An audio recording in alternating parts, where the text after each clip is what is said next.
നമസ്കാരം. ഫ്ലവർ ഗ്രാനിയുടെ ആ മുഖം കണ്ട മാർക്ക് ശരിക്കും ഞെട്ടിത്തരിച്ച് ആ വിഷ്വലിലേക്ക് അങ്ങനെ നോക്കി നിന്നു പോവുകയാണ്.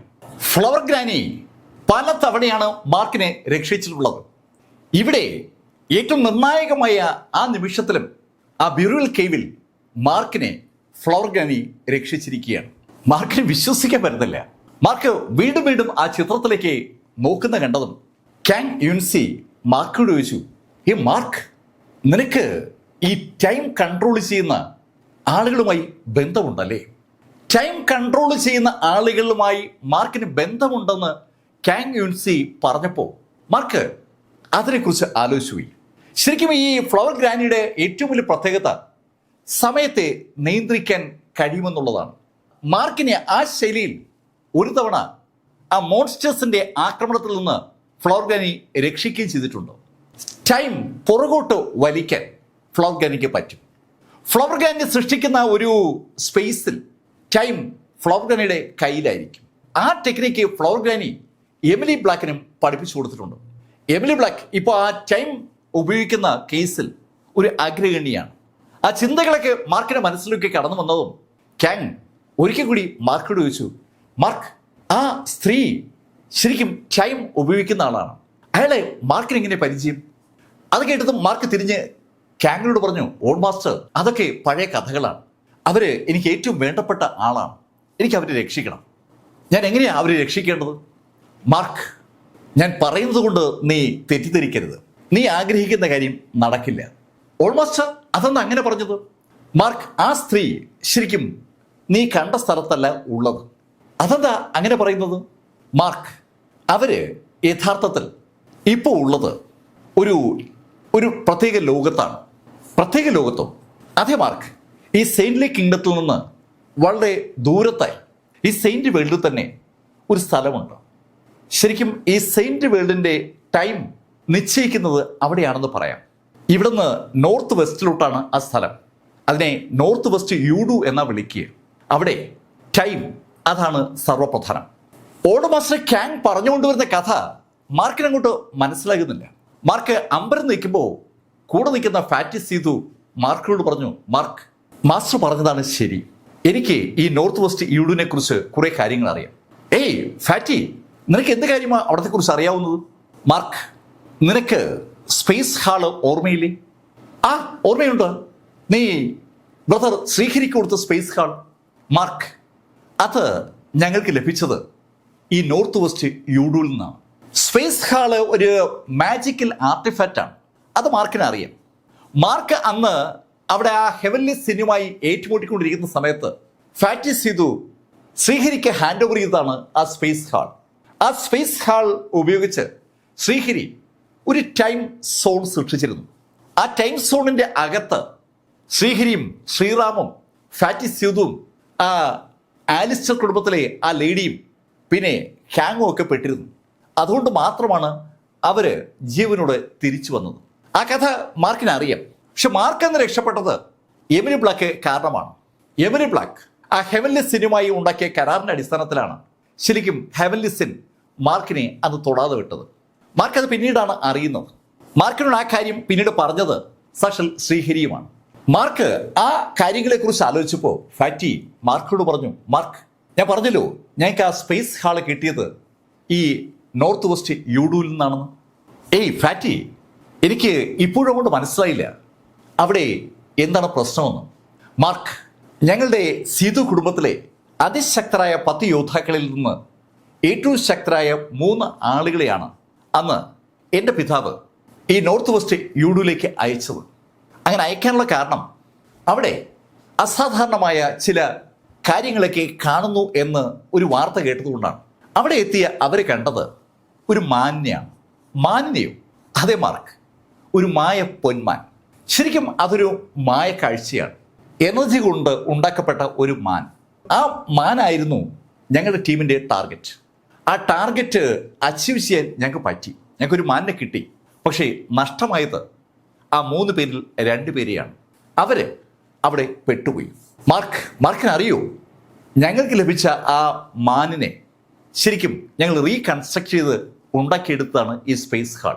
ഫാറ്റി സീതു പറഞ്ഞുകൊണ്ട് വരുന്ന കാര്യം കേട്ടപ്പോൾ മാർക്കിന് ഒരു കാര്യം മനസ്സിലായി. ആ മായ പൊന്മാനും ഒരു തരത്തിൽ ഒരു ആർട്ടിഫാക്റ്റാണ്, ഒരു മാന്ത്രിക ആയുധമാണ്. ആ മാന്ത്രിക ആയുധത്തെ മറ്റൊരു ശൈലിയിൽ റീകൺസ്ട്രക്ട് ചെയ്താണ്, പുനഃക്രമീകരിച്ചാണ്, പുനർനിർമ്മിച്ചാണ് അവർ ഈ ടൈം നിയന്ത്രിക്കാൻ കഴിയുന്ന സ്പേസ് ഹാള് ഉണ്ടാക്കിയിരിക്കുന്നത്. അത് മനസ്സിലായ മാർക്ക് ഫാറ്റിയോട് ചോദിച്ചു, അല്ല ഇപ്പോഴും എനിക്ക് മനസ്സിലാകാത്തത് എന്താണ് അവിടുത്തെ പ്രശ്നം എന്നാണ്. അതിന് മറുപടി പറഞ്ഞത് കാങ് ആണ്. ഏയ് മാർക്ക്, ഫാറ്റ് പറഞ്ഞത് നിനക്ക് മനസ്സിലായില്ലേ? അവരുടെ കുടുംബത്തിലെ ശക്തരായ യോദ്ധാക്കളിൽ 2 ആളുകൾ അവിടെ അവർക്ക് നഷ്ടമായി എന്നല്ലേ പറഞ്ഞത്.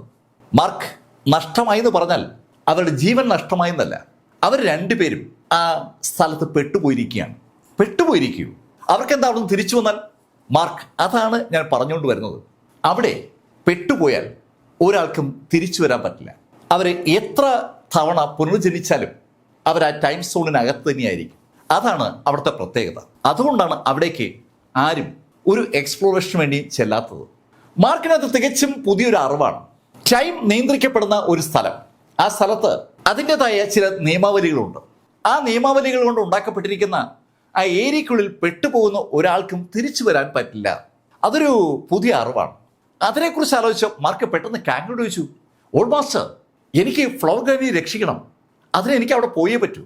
മാർക്ക്, അതല്ലേ ഞാൻ പറഞ്ഞത്, നിന്റെ ഫ്ലവർ ഗ്രാനി ഇപ്പോൾ ആ ടൈം സോണിനകത്താണ്.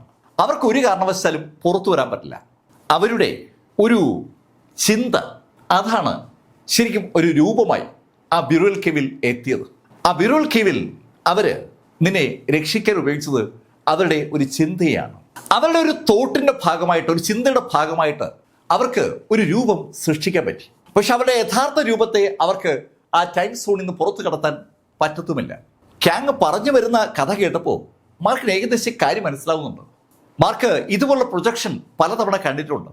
അവിടെ ഫ്ലവർ ഗ്രാനിയുടെ ഒരു പ്രൊജക്ഷനാണ് യഥാർത്ഥത്തിൽ ഉണ്ടായിരുന്നത്, ഒരു ക്ലോണിന്റെ ശൈലിയിലുള്ള ഒരു രൂപം. ആ രൂപത്തിന്റെ യഥാർത്ഥ ബോഡി ഈ യൂഡുവിനകത്താണ് ഉള്ളത്. യൂഡുവിലെ ആ പ്രത്യേക പരിസ്ഥിതിക്കുള്ളിൽ പെട്ടിരിക്കുന്ന ഫ്ലവർ ഗ്രാനിയെ രക്ഷിക്കണമെങ്കിൽ മാർക്ക് അവിടെ പോയേ പറ്റൂ. അങ്ങനെ ഒരു ചിന്ത പെട്ടെന്ന് മാർക്കിന്റെ മനസ്സിലേക്ക് വന്നതും മാർക്ക് കാങ്ങിനോടും ഫാറ്റിയോടുമായി പറഞ്ഞു, ഓക്കെ, ഞാൻ എന്തായാലും ഫ്ലവർ ഗ്രാനിയെ രക്ഷിക്കാൻ തീരുമാനിച്ചു. അത് കേട്ടതും ഫാറ്റി മാർക്കിനോട് പറഞ്ഞു, മാർക്ക്, ഞാൻ വീണ്ടും പറയുകയാണ്, ഒരു കാരണവശാലും മാർക്ക് അവിടേക്ക് പോകരുത്. അവിടെ ചെന്നാൽ പെട്ടുപോകാനുള്ള സാധ്യത വളരെ വലുതാണ്. അത് കേട്ടതും മാർക്ക് ഫാറ്റിയോട് പറഞ്ഞു, ഫാറ്റി, നിന്റെ കയ്യിൽ ഇനി സ്പേസ് ഹാളില്ലേ?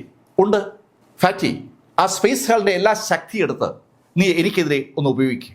മാർക്ക്, അത് വേണോ? ഫാറ്റി, നീ ഉപയോഗിക്കുക, ഞാൻ നോക്കട്ടെ. അങ്ങനെ മാർക്ക് ഫെല്ലർ പറഞ്ഞതും ഫാറ്റി സിധു അവന്റെ നിലവറയിൽ നിന്ന് ഒരു മാജിക് ആർട്ടിഫാക്റ്റ് പുറത്തെടുത്തു. ശരിക്കും ചതുരാകൃതിയിലുള്ള ഒരു സ്ഫടികം കൊണ്ട് നിർമ്മിക്കപ്പെട്ടിരിക്കുന്ന ഒരു രൂപം. ആ സ്ഫടിക രൂപത്തെ എടുത്ത് അവിടെ തറയിലേക്ക് വെച്ച ഫാറ്റി സിധു അതിനുശേഷം ആ അബ്സല്യൂട്ട് ബിഗിനിങ് സേക്രഡ് സ്റ്റോണും അതുപോലെ ഗോൾഡ് സോഴ്സും പുറത്തെടുത്തു. മാർക്ക് കൊടുത്ത ആ 2 കല്ലുകളും ആ മാജിക്കൽ ആർട്ടിഫാക്റ്റിന്റെ ഇരുപുറത്തുമായി വെച്ച ഫാറ്റി സിധു അതിനെ പതുക്കെ ആക്ടിവേറ്റ് ചെയ്തു. ഫാറ്റി സിധുവിന്റെ ആ ആക്ടിവേഷൻ ടെക്നിക്ക് വർക്കൗട്ട് ആയതും അതിശക്തമായ ഒരു ഊർജ്ജ പ്രവാഹം ആ അബ്സല്യൂട്ട് ബിഗിനിങ് സേക്രഡ് സ്റ്റോണിൽ നിന്നും അതുപോലെ ആ എമറാൾഡ് നിറത്തിലുള്ള ഗോൾഡ് സോഴ്സിൽ നിന്നും ആ ഹാള് പോലുള്ള ചെറിയ ആ സ്ഫടിക രൂപത്തിലേക്ക് പാഞ്ഞു ചെല്ലുകയാണ്. ശരിക്കും ആ 2 ഊർജ്ജവും 2 വശത്തൂടെയും ആ മാജിക്കൽ ആർട്ടിഫാക്റ്റ് വന്ന് ഇടിക്കുമ്പോൾ പതുക്കെ ആ എൻറ്റയർ പ്രദേശവും ഒരു പ്രഷറിന് വിധേയമായി തുടങ്ങി. ശരിക്കും ഒരു മൂടൽ മഞ്ഞ് കലർന്ന ഒരു ഓറ അവിടെ മുഴുവൻ വ്യാപിക്കുകയാണ്. അത് കണ്ട് ഓൾഡ് മാസ്റ്റർ കാങ് ഒത്തിരി പുറകോട്ട് മാറി. അതുപോലെ ഫാറ്റി സിധു ശരിക്കും അവരുടെ കൈകൾ കൊണ്ട് ആ ആക്ഷൻ നിയന്ത്രിക്കുകയാണ്. ഇപ്പോൾ ആ എൻറ്റയർ ഹാളും ഏതാണ്ട് മാർക്കിന്റെ ചുറ്റുമായെന്ന് പറയാം. മാർക്ക് ആ ഹാളിനകത്താണ്. തറയിലിരുന്ന ആ ചെറിയ ചതുരാകൃതിയിലുള്ള പെട്ടി വളർന്ന് വലുതായി 4 ഭാഗത്തേക്കുമായി വ്യാപിച്ചിരിക്കുന്നുവെന്ന് ഒറ്റ നോട്ടത്തിൽ വ്യക്തമാണ്. ഒരു വലിയ ഹാളിനകത്ത് മാർക്ക് ഫെല്ലർ ഒറ്റയ്ക്ക് നിൽക്കുകയാണ്. പക്ഷെ ആ ഹാളിലെ എനർജി മാർക്കിനെ നിയന്ത്രിക്കാൻ ശ്രമിക്കുകയാണ്. ആ എനർജി മാർക്കിനെ ഇങ്ങനെ പ്രഷറൈസ് ചെയ്ത് തുടങ്ങി. ഈ കാഴ്ച കണ്ടുകൊണ്ട് ആ സ്ഫടികത്തിന് പുറത്ത് കാങ്ങും ഉണ്ട്, അതുപോലെ ഫാറ്റി സിധു ഉണ്ട്. ഫാറ്റി സിധു സകല ശ്രദ്ധയും അവന്റെ കൈകളിൽ കൊടുത്തിരിക്കുകയാണ്. അവൻ ആ കൈകൾ പതുക്കെ അടുപ്പിക്കുമ്പോൾ അകത്ത് മാർക്കിന് മുകളിൽ അനുഭവപ്പെടുന്ന പ്രഷർ കൂടിക്കൂടി വരികയാണ്. ശക്തമായ പ്രഷർ മാർക്കിന്റെ മുകളിലേക്ക് അങ്ങനെ വരുമ്പോൾ മാർക്കിന്റെ വിരലുകൾ പോലും ചലിപ്പിക്കാൻ കഴിയാത്ത ശൈലിയിൽ പ്രഷർ കൂടിയിട്ടുണ്ട്. ശരിക്കും വായുവിനെ ദ്രാവകമാക്കി ദ്രാവകത്തെ കട്ടിയാക്കുന്ന ശൈലിയിൽ അവിടെ ഒരു പ്രഷറൈസേഷൻ നടക്കുകയാണ്. ആ ശൈലിയിൽ ആ എൻഡ് ഓഫ് സ്പേസ് ഇങ്ങനെ അമർത്തി അമർത്തി കൊണ്ടുവരുമ്പോൾ മാർക്കിന് ചുറ്റുമുള്ള സ്പേസ് പൂർണ്ണമായി ഇടിഞ്ഞ് അമർന്നു വരികയാണ്. മാർക്ക് ഏതാണ്ട് ഞെരുക്കപ്പെടുന്നു എന്ന് തോന്നിയ ആ നിമിഷത്തിൽ മാർക്കിന്റെ വലത് കൈ പതുക്കെ ഒന്ന് അനങ്ങി. മാർക്കിന്റെ വലത് കൈ ഒന്ന് അനങ്ങിയതും ആ വലത് കൈ മാർക്കിന് ചുറ്റുമുള്ള വായുവിലേക്ക് അങ്ങ് ലയിച്ചു ചേരുന്ന അൺബിലീവബിൾ ആയിട്ടുള്ള ഒരു കാഴ്ചയാണ് ഈ സ്ഫടികത്തിന് പുറത്തുള്ള ക്യാങ്ങും അതുപോലെ ഫാറ്റി സിധുവും കണ്ടത്. എന്താണ് സംഭവിക്കുന്നതെന്ന് അവർക്ക് മനസ്സിലാക്കും മുമ്പ് ആ അലിഞ്ഞു പോയ കൈയുടെ സ്ഥാനത്ത് ഒരു കത്തി രൂപപ്പെട്ട് കഴിഞ്ഞു. എനർജിയാൽ രൂപം കൊണ്ടിരിക്കുന്ന ഒരു കത്തി, ഒരു സ്പിരിച്വൽ എനർജി സാബർ എന്ന് നമുക്ക് അതിനെ വിളിക്കാം. ആ കത്തി അവിടെ രൂപപ്പെട്ടതും ആ കത്തിയിൽ നിന്ന് ഒരു സുവർണ പ്രകാശം നേരെ മുകളിലോട്ടുണ്ടായി. അതിശക്തമായ ഒരു സുവർണ പ്രകാശം നേരെ മുകളിലേക്ക് പോയതും മുകളിലുണ്ടായിരുന്ന ആ സ്ഫടികത്തിന്റെ കവറ് പെട്ടെന്ന് അങ്ങ് കീറി. ഫാറ്റിയും ക്യാങ്ങും വിടർന്ന കണ്ണുകളിലൂടെ ആ കീറിയ ഭാഗത്തേക്ക് നോക്കുമ്പോൾ ആ കീറൽ എല്ലാ ഭാഗത്തേക്കും അങ്ങ് വ്യാപിക്കുകയാണ്. ഏതാനും സെക്കൻഡുകൾ അത്രേ വേണ്ടി വന്നുള്ളൂ ആ കത്തിക്ക് ആ എൻറ്റിയർ സ്പേസ് ഹാളും കീറി ഇല്ലാതാക്കാൻ. ശരിക്കും ആ സ്പേസ് ഹാളിനെ ആ കത്തി കഷ്ണങ്ങളായി മുറിച്ചു എന്ന് പറയാം. ആ സ്പേസ് ഹാൾ തകർന്നു വീണപ്പോൾ മാർക്ക് ഫെല്ലർ കൂളായി അവിടെ നിൽക്കുകയാണ്. ആ കത്തി ഇതിനിടയിൽ തിരിച്ച് മാർക്കിന്റെ കൈ ഇരുന്ന ഭാഗത്തേക്ക് വരികയും മാർക്കിന്റെ കൈ പഴയതുപോലെ തിരിച്ചു വരികയും ചെയ്തിരിക്കുകയാണ്. സ്വന്തം ബോഡിയെ ഊർജമാക്കി മാറ്റി ആ ഊർജത്തെ ആയുധമാക്കി മാറ്റാനുള്ള അൺബിലീവബിൾ ആയിട്ടുള്ള ഒരു ശേഷി മാർക്കിത അവിടെ പ്രസന്റ് ചെയ്യുകയാണ്. മാർക്കിന്റെ പവർ ഓഫ് ക്രിയേഷനും മാർക്കിന്റെ പാത്ത് ഓഫ് ഹെവനുമായിട്ട് ബോഡിയെ ലയിപ്പിക്കാനുമുള്ള ആ ശേഷി, അത് വല്ലാത്തൊരു സന്തോഷത്തോടെയും അമ്പരപ്പോടെയാണ് ക്യാങ് കണ്ടത്. ക്യാങ് ഓടി വന്ന് മാർക്കിനെ കെട്ടിപ്പിടിച്ചു. മാർക്ക്, എനിക്ക് വല്ലാതെ സന്തോഷം തോന്നുകയാണ്. അങ്ങനെ ക്യാങ് പറയുമ്പോൾ മാർക്കിന്റെ കണ്ണുകൾ ശരിക്കും ഫാറ്റി സിധുവിലാണ്. ഫാറ്റി സിധുവിന്റെ ബോഡി ആകെ അങ്ങ് വയസ്സായിരിക്കുകയാണ്. അവന്റെ തലമുടിയൊക്കെ അങ്ങ് നരച്ചു തുടങ്ങി. അത് കണ്ടതും മാർക്ക് ഫെല്ലർ പെട്ടെന്ന് കൈകളൊന്ന് അനക്കിയതും മാർക്കിന്റെ ബോഡിയുടെ ഭാഗമായി മാർക്ക് സൃഷ്ടിച്ച ആ കത്തിയുമായി കണക്ട് ചെയ്തുകൊണ്ടായിരുന്ന ബാക്കി ഊർജം പെട്ടെന്ന് ഫാറ്റി സിധുവിന്റെ ബോഡി ഇത് പിൻവലിക്കപ്പെട്ടു. ആ ഫാറ്റി സിധുവാണ് ശരിക്കും ആ മാജിക്കൽ ആർട്ടിഫാക്റ്റ് കൺട്രോൾ ചെയ്തിരുന്നത്. ആ ആർട്ടിഫാക്റ്റ് തകർന്നപ്പോൾ അതിന്റെ ദൂഷ്യഫലം അനുഭവിക്കേണ്ടി വന്നത് ആ ആർട്ടിഫാക്റ്റ് കൈവശം വെച്ചിരുന്ന അതേ സിധുവാണ്. ഫാറ്റി സിധുവിന്റെ ബോഡിയിൽ നിന്ന് മാർക്ക് തന്റെ അറ്റാക്ക് പിൻവലിച്ചതും ഒരു പരുവത്തിൽ ഫാറ്റി നേരെ നിന്നു. അവന് ശ്വാസം നേരെ വീഴാൻ പിന്നെയും സമയം വേണ്ടി വന്നു എന്നാണ് സത്യം. ശരിക്കും ഫാറ്റി സിധു കിതയ്ക്കുന്നുണ്ട്. ഫാറ്റി സിധുവിന്റെ ബോഡി ഒന്ന് നോർമൽ ആയതും മാർക്ക് ഫാറ്റിയോട് പറഞ്ഞു, ഫാറ്റി, ഇതുപോലെ എനിക്ക് രക്ഷപ്പെടാൻ. മാർക്ക്, ഇത് മതിയൊന്ന് ചോദിച്ചാൽ എനിക്ക് മറുത്തൊന്നും പറയാനില്ല. എന്നാലും മാർക്ക്, ഞാൻ ഒരിക്കൽ കൂടി ഓർമ്മിപ്പിക്കുകയാണ്. മാർക്ക്, നീ ഇതുവരെ പോയ സ്ഥലങ്ങളും ഈ സ്ഥലവും തമ്മിൽ ഒരുപാട് വ്യത്യാസമുണ്ട്. തിരിച്ചു വരാൻ ഒരുപാട് ബുദ്ധിമുട്ടുള്ള ഒരു സ്ഥലത്തേക്കാണ് നീ പോകണം എന്ന് ആഗ്രഹിക്കുന്നത്. അങ്ങനെ ഫാറ്റി സിധു പറഞ്ഞതും മാർക്ക് ഫാറ്റിയോടും ഓൾഡ് മാസ്റ്റർ ക്യാങ്ങിനോടുമായി പറഞ്ഞു, നോക്ക്, ഞാൻ ഒരു കടപ്പാടും അങ്ങനെ മറക്കുന്ന ആളല്ല. എന്നെ സഹായിച്ച ഒരാൾ അവിടെ പെട്ടിരിക്കുമ്പോൾ ഞാൻ എന്നെ നഷ്ടപ്പെടുത്തിയാണെങ്കിലും ആ ആളെ രക്ഷിക്കാൻ ശ്രമിക്കും. എനിക്കതേ പറ്റൂ. മാർക്കിന്റെ ഒരു ബേസിക് പ്രിൻസിപ്പിളാണ് മാർക്ക് പങ്കുവച്ചത്. മാർക്ക് പലപ്പോഴും അബദ്ധങ്ങളിൽ ചെന്ന് ചാടുന്നതായിട്ട് മറ്റുള്ളവർക്ക് തോന്നുമെങ്കിലും മാർക്കത് ബോധപൂർവം ചെയ്യുന്നതാണ്. മാർക്കിനെ സഹായിച്ച ആൾക്ക് എന്തെങ്കിലും സംഭവിക്കുമ്പോൾ കണ്ടുകൊണ്ട് വെറുതെ നിൽക്കാൻ മാർക്കിന് പറ്റില്ല. ഫ്ലവർ ഗ്രാനി അവിടെ ആ ടൈം സോണിനകത്ത് പെട്ടിരിക്കുകയാണ്. അവിടുന്ന് ഫ്ലവർ ഗ്രാനിയെ പുറത്തെത്തിക്കാൻ ഒരു എക്സ്റ്റേണൽ സപ്പോർട്ട് വേണം. ആ എക്സ്റ്റേണൽ സപ്പോർട്ടായിട്ടാണ് മാർക്കിനെ കാണുന്നത്. മാർക്ക് തീരുമാനിച്ച് ഉറച്ചിരിക്കുകയാണ്. അക്കാര്യം ബോധ്യമായതും ഓൾഡ് മാസ്റ്റർ ക്യാങ്ങും ഫാറ്റി സിധുവും മാർക്കിനോട് പറഞ്ഞു, ഓക്കെ മാർക്ക്, നീ തീരുമാനിച്ചിരിക്കുന്ന സ്ഥിതിക്ക് എനിക്ക് വേറൊന്നും പറയാനില്ല. അങ്ങനെ ഫാറ്റി സിധുവും ക്യാങ്ങും പറഞ്ഞതും മാർക്ക് ഫാറ്റിയോട് പറഞ്ഞു, നീ ആ പൊട്ടിപ്പോയ ആ ഹാള് എനിക്ക് താ. എന്തായാലും ആ മായപ്പൊന്മാന്റെ ശക്തി ഉപയോഗിച്ചിട്ടാണല്ലോ ഈ ഹാൾ ഉണ്ടാക്കിയിരിക്കുന്നത്. ഞാൻ ചെല്ലുന്ന സ്ഥലത്ത് മായപ്പൊന്മാൻ ഉണ്ടെന്നല്ലേ പറയുന്നത്. അതിനെ നമുക്ക് പിടികൂടാൻ പറ്റിയാൽ ഈ ഹാള് എനിക്ക് ചിലപ്പോൾ റിപ്പയർ ചെയ്യാൻ പറ്റിയേക്കും. അങ്ങനെ മാർക്ക് പറഞ്ഞതും ആ പൊട്ടിപ്പോയ ആ ഹാള് ഫാറ്റി സിധു മാർക്കിന് ഹാൻഡ് ഓവർ ചെയ്തു. ആ ഹാള് തന്റെ നിലവറിലേക്ക് ഏറ്റുവാങ്ങിക്കഴിഞ്ഞ മാർക്ക് ഫെല്ലർ ഫാറ്റി സിധുവിനോട് പറഞ്ഞു, ഫാറ്റി, നീ എനിക്ക് വേണ്ടി ഒരു സഹായം ചെയ്യണം. എൻ്റെ അഭാവത്തിൽ നീ ചാങ് മാങ്ങിനെയും ജൂവിനെയും സപ്പോർട്ട് ചെയ്യണം. അവർ രണ്ടുപേരും എനിക്ക് ഏറ്റവും വേണ്ടപ്പെട്ടവരാണ്. അങ്ങനെ പറഞ്ഞ മാർക്ക് ഫെല്ലർ ക്യാങ്ങിനോടും ഫാറ്റിസ്റ്റീസിനോടും യാത്ര പറഞ്ഞ ആ നിമിഷത്തിൽ മാർക്ക് ആ അന്തരീക്ഷത്തിൽ അങ്ങ് ലയിച്ചു എന്ന് പറയാം. ശരിക്കും മാർക്കിന്റെ ബോഡിയെ വീണ്ടും ആ വായുവുമായി കൂട്ടിക്കലർത്തുകയായിരുന്നു. കണ്ണഞ്ചിക്കുന്ന വേഗതയിൽ ആ വായുവിന്റെ ഭാഗമായി മാറിയ മാർക്ക് ഫെല്ലർ അതിവേഗം ആ വായുവിലൂടെ അങ്ങനെ പാഞ്ഞു തുടങ്ങി. സങ്കല്പിക്കാനാവാത്ത ഒരു ടെക്നിക്കാണ് മാർക്ക് ബിൽഡ് ചെയ്തിരിക്കുന്നത്.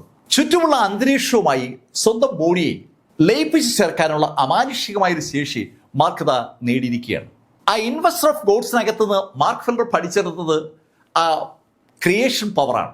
അതേസമയത്ത് ആ ബ്യൂറൽ കേവിൽ നിന്ന് മാർക്ക് പഠിച്ചെടുത്തത് പാത്ത് ഓഫ് ഹെവന്റെ രീതി അനുസരിച്ച് അന്തരീക്ഷവുമായി ലയിക്കാനുള്ള അൺബിലീവബിൾ ആയിട്ടുള്ള ഒരു ശേഷിയാണ്. ശരിക്കും ഈ അന്തരീക്ഷത്തിന്റെ ഭാഗമായി മാറി തരികളായി ബോഡി കൺവേർട്ട് ചെയ്യാനുള്ള ആ ടെക്നിക്ക് മാർക്ക് വളരെ യാദൃശ്യവശാലാണ് ആ ബ്യൂറൽ കേവിൽ നിന്ന് പഠിച്ചത്. അത് മാർക്ക് പഠിച്ചത് ശരിക്കും മാർക്കിന്റെ ഉള്ളിലുള്ള ആ ഡിവൈൻ സെൻസ് സർ ഡാഗറുടെ ഒരു ആക്ഷൻ വഴിയാണ്. സർ ഡാഗർ ആ എനർജിയെ കത്തിയാക്കി കൺവേർട്ട് ചെയ്യുന്ന ആ കാഴ്ച പലതവണ മാർക്ക് കണ്ടിരുന്നു. ആ കത്തിയാക്കുന്ന പ്രക്രിയ അതിശക്തമായി ഡാഗർ അവിടെ ആ ബ്യൂറൽ കേവിൽ ഉപയോഗിച്ചപ്പോൾ മാർക്ക് പെട്ടെന്ന് അതങ്ങ് ഉൾക്കൊള്ളുകയായിരുന്നു. മാർക്ക് ഇപ്പോൾ അതിങ്ങനെ പ്രാക്ടീസ് ചെയ്തുകൊണ്ടേ ഇരിക്കുകയാണ്. ഈ അന്തരീക്ഷമായി ലയിച്ചു ചേർന്ന് അന്തരീക്ഷത്തിന്റെ ഭാഗമായി മാറുമ്പോൾ മാർക്കിന്റെ യാത്ര വളരെ എളുപ്പം നടക്കും. അതിവേഗതയിൽ മാർക്ക് ഇങ്ങനെ പാഞ്ഞു പോവുകയാണ്. മാർക്ക് ആ സെയിൻലി കിങ്ഡത്തിന്റെ അതിർത്തിയിലേക്കാണ് വരുന്നത്. ആ സെയിൻലി കിങ്ഡത്തിനെ കവർ ചെയ്തുകൊണ്ട് എനർജി ബാരിയർ ഉണ്ട്. നേരത്തെ ഒരു തവണ ആ എനർജി ബാരിയർ പൊട്ടിച്ചുകൊണ്ടാണ് മാർക്ക് ഫെല്ലർ അവിടെ നിന്ന് അങ്ങ് ദൂരേക്ക് പറന്നു പോയത്. അന്ന് യഥാർത്ഥത്തിൽ ആ ഗോൾഡൻ പ്രകാശം മാർക്കിനെയും കൊണ്ട് അങ്ങനെ പറക്കുകയായിരുന്നു. തിരിച്ച് അതുപോലെ തന്നെ ആ സെയിൻലി കിങ്ഡത്തിലെ ബാരിയർ തകർത്തുകൊണ്ടാണ് മാർക്ക് അകത്തെത്തിയത്. മാർക്ക് അന്ന് അകത്തെത്തിയപ്പോൾ ഈ സെയിൻലി കിങ്ഡത്തിലെ ഏറ്റവും ശക്തരായ ആ 3 യോദ്ധാക്കൾ, ആ കൃഷിക്കാരനും ആ മീൻപിടുത്തക്കാരനും അതുപോലെ ആ കളർമാനും, അനവധി കളറുകളുള്ള വ്യക്തി ആയതുകൊണ്ടാണ് അയാളെ കളർമാൻ എന്ന് വിളിക്കുന്നത്. അവർ 3 പേരും മാർക്കിന്റെ ആ പ്രസൻസ് അറിഞ്ഞിരുന്നു. മാർക്ക് മറ്റേതോ ലോകത്തു നിന്ന് ആ സെയിൻലി കിങ്ഡത്തിലേക്ക് വന്നത് അവർ തിരിച്ചറിഞ്ഞിരുന്നു. അന്ന് അവർ ആ വിഷയം ചർച്ച ചെയ്തതാണ്. ഏതെങ്കിലും കാരണവശാൽ ആ വന്ന വ്യക്തി അവരുടെ ലൈഫിന് ത്രെട്ടായി മാറിയാൽ ആ വന്ന വ്യക്തിയെ അവസാനിപ്പിക്കാൻ അവർ തീരുമാനിച്ചതാണ്. അതേ ബാരിയറിലേക്കാണ് മാർക്ക് എത്തിയിരിക്കുന്നത്. ഈ സെയിൻലി കിങ്ഡത്തിന് അകത്തേക്ക് കടക്കാനും പുറത്തേക്ക് പോവാനും സെയിന്റുകൾക്ക് പോലും ബുദ്ധിമുട്ടാണ്. മറ്റ് സ്ഥലങ്ങളിലുള്ള സെയിന്റുകൾ ഇവിടേക്ക് വരുമ്പോൾ സർവശക്തിയും എടുത്ത് ഏറ്റവും വീക്കായുള്ള സ്ഥലം ഭേദിച്ചാണ് അകത്തേക്ക് കടക്കുക. അവിടെ പക്ഷേ നിരീക്ഷണത്തിന് പലരും ഉണ്ടാവും. അകത്തേക്ക് പുറത്തേക്ക് വരുന്ന ആളുകളെ നിരീക്ഷിക്കുന്ന ആളുകളെ ശ്രദ്ധയപ്പെടാതെ മറ്റേതെങ്കിലും സ്ഥലം വഴി പുറത്തു കിടക്കുക എന്നുള്ളതാണ് മാർക്ക് ഫെല്ലറുടെ ടാർഗറ്റ്. മാർക്ക് അതിനുവേണ്ടി ആ സെയിൻലി കിങ്ഡത്തിൽ മറ്റാരും ശ്രദ്ധിക്കാത്ത ഒരു സ്പേസിലേക്ക് വന്നു. മാർക്ക് ഈ അന്തരീക്ഷമായി ലയിച്ച് ചേർന്നിരിക്കുകയാണല്ലോ. അവിടെ എത്തിയ മാർക്ക് തൻ്റെ ഒറിജിനൽ ബോഡിയിലേക്ക് വന്നതിന് ശേഷം ചുറ്റുമൊന്ന് വീക്ഷിച്ചു. ഒരു കുഞ്ഞു പോലും അവിടെയില്ല. മാർക്കിനെ ഇനി ആ ബാരിയർ തകർക്കണം. ആ ബാരിയർ തകർക്കാനായി മാർക്കിന്റെ ബോഡിയെ ഒന്ന് കൺവേർട്ട് ചെയ്യാൻ ശ്രമിക്കുന്ന ആ നിമിഷത്തിൽ മാർക്കിന്റെ ഉള്ളൊന്ന് പിടഞ്ഞു. മാർക്കിന്റെ ഉള്ളിലുള്ള ആ seal of heaven returning mark ആ കിങ്ഡത്തിൽ നിന്ന് പുറത്തു പോകുന്നതിനെ തടയുന്നത് പോലെ മാർക്കിന്റെ ഒരു ഫീല്. മാർക്കിന്റെ ഉള്ളിലുള്ള ആ സീൽ ഓഫ് ഹെവൻ റിട്ടേണിംഗ് മാർക്കിന് കൊടുത്തത് സെയിന്റ് ചെൻ ഷുവാങ് ആണ്. ചെൻ ഷുവാങ്ങിന്റെ ആ സീല് മാർക്കിന്റെ ബോഡി അവിടെ നിന്ന് പോകുന്നതിനെ തടയാൻ ശ്രമിക്കുമ്പോൾ മാർക്കിന് പെട്ടെന്ന് ചാങ് മാങ്ങിന്റെ ഒരു പ്രസൻസ് അനുഭവപ്പെട്ടു. ഏയ് ചാങ്, എന്തു പറ്റി? മാർക്ക്, ഞാനൊരു എക്സ്പ്ലോറേഷനാണ്, എക്സ്പ്ലോർ ചെയ്യാൻ പോകുന്നു. എന്ത്? മാർക്ക്, എനിക്കിപ്പോ 63 സേക്രഡ് ഹാർട്ടുകളുണ്ട്. ഇനി 18 കൂടി വേണം. അതിനുവേണ്ടിയുള്ള ഒരു ശ്രമത്തിലാണ് ഞാൻ.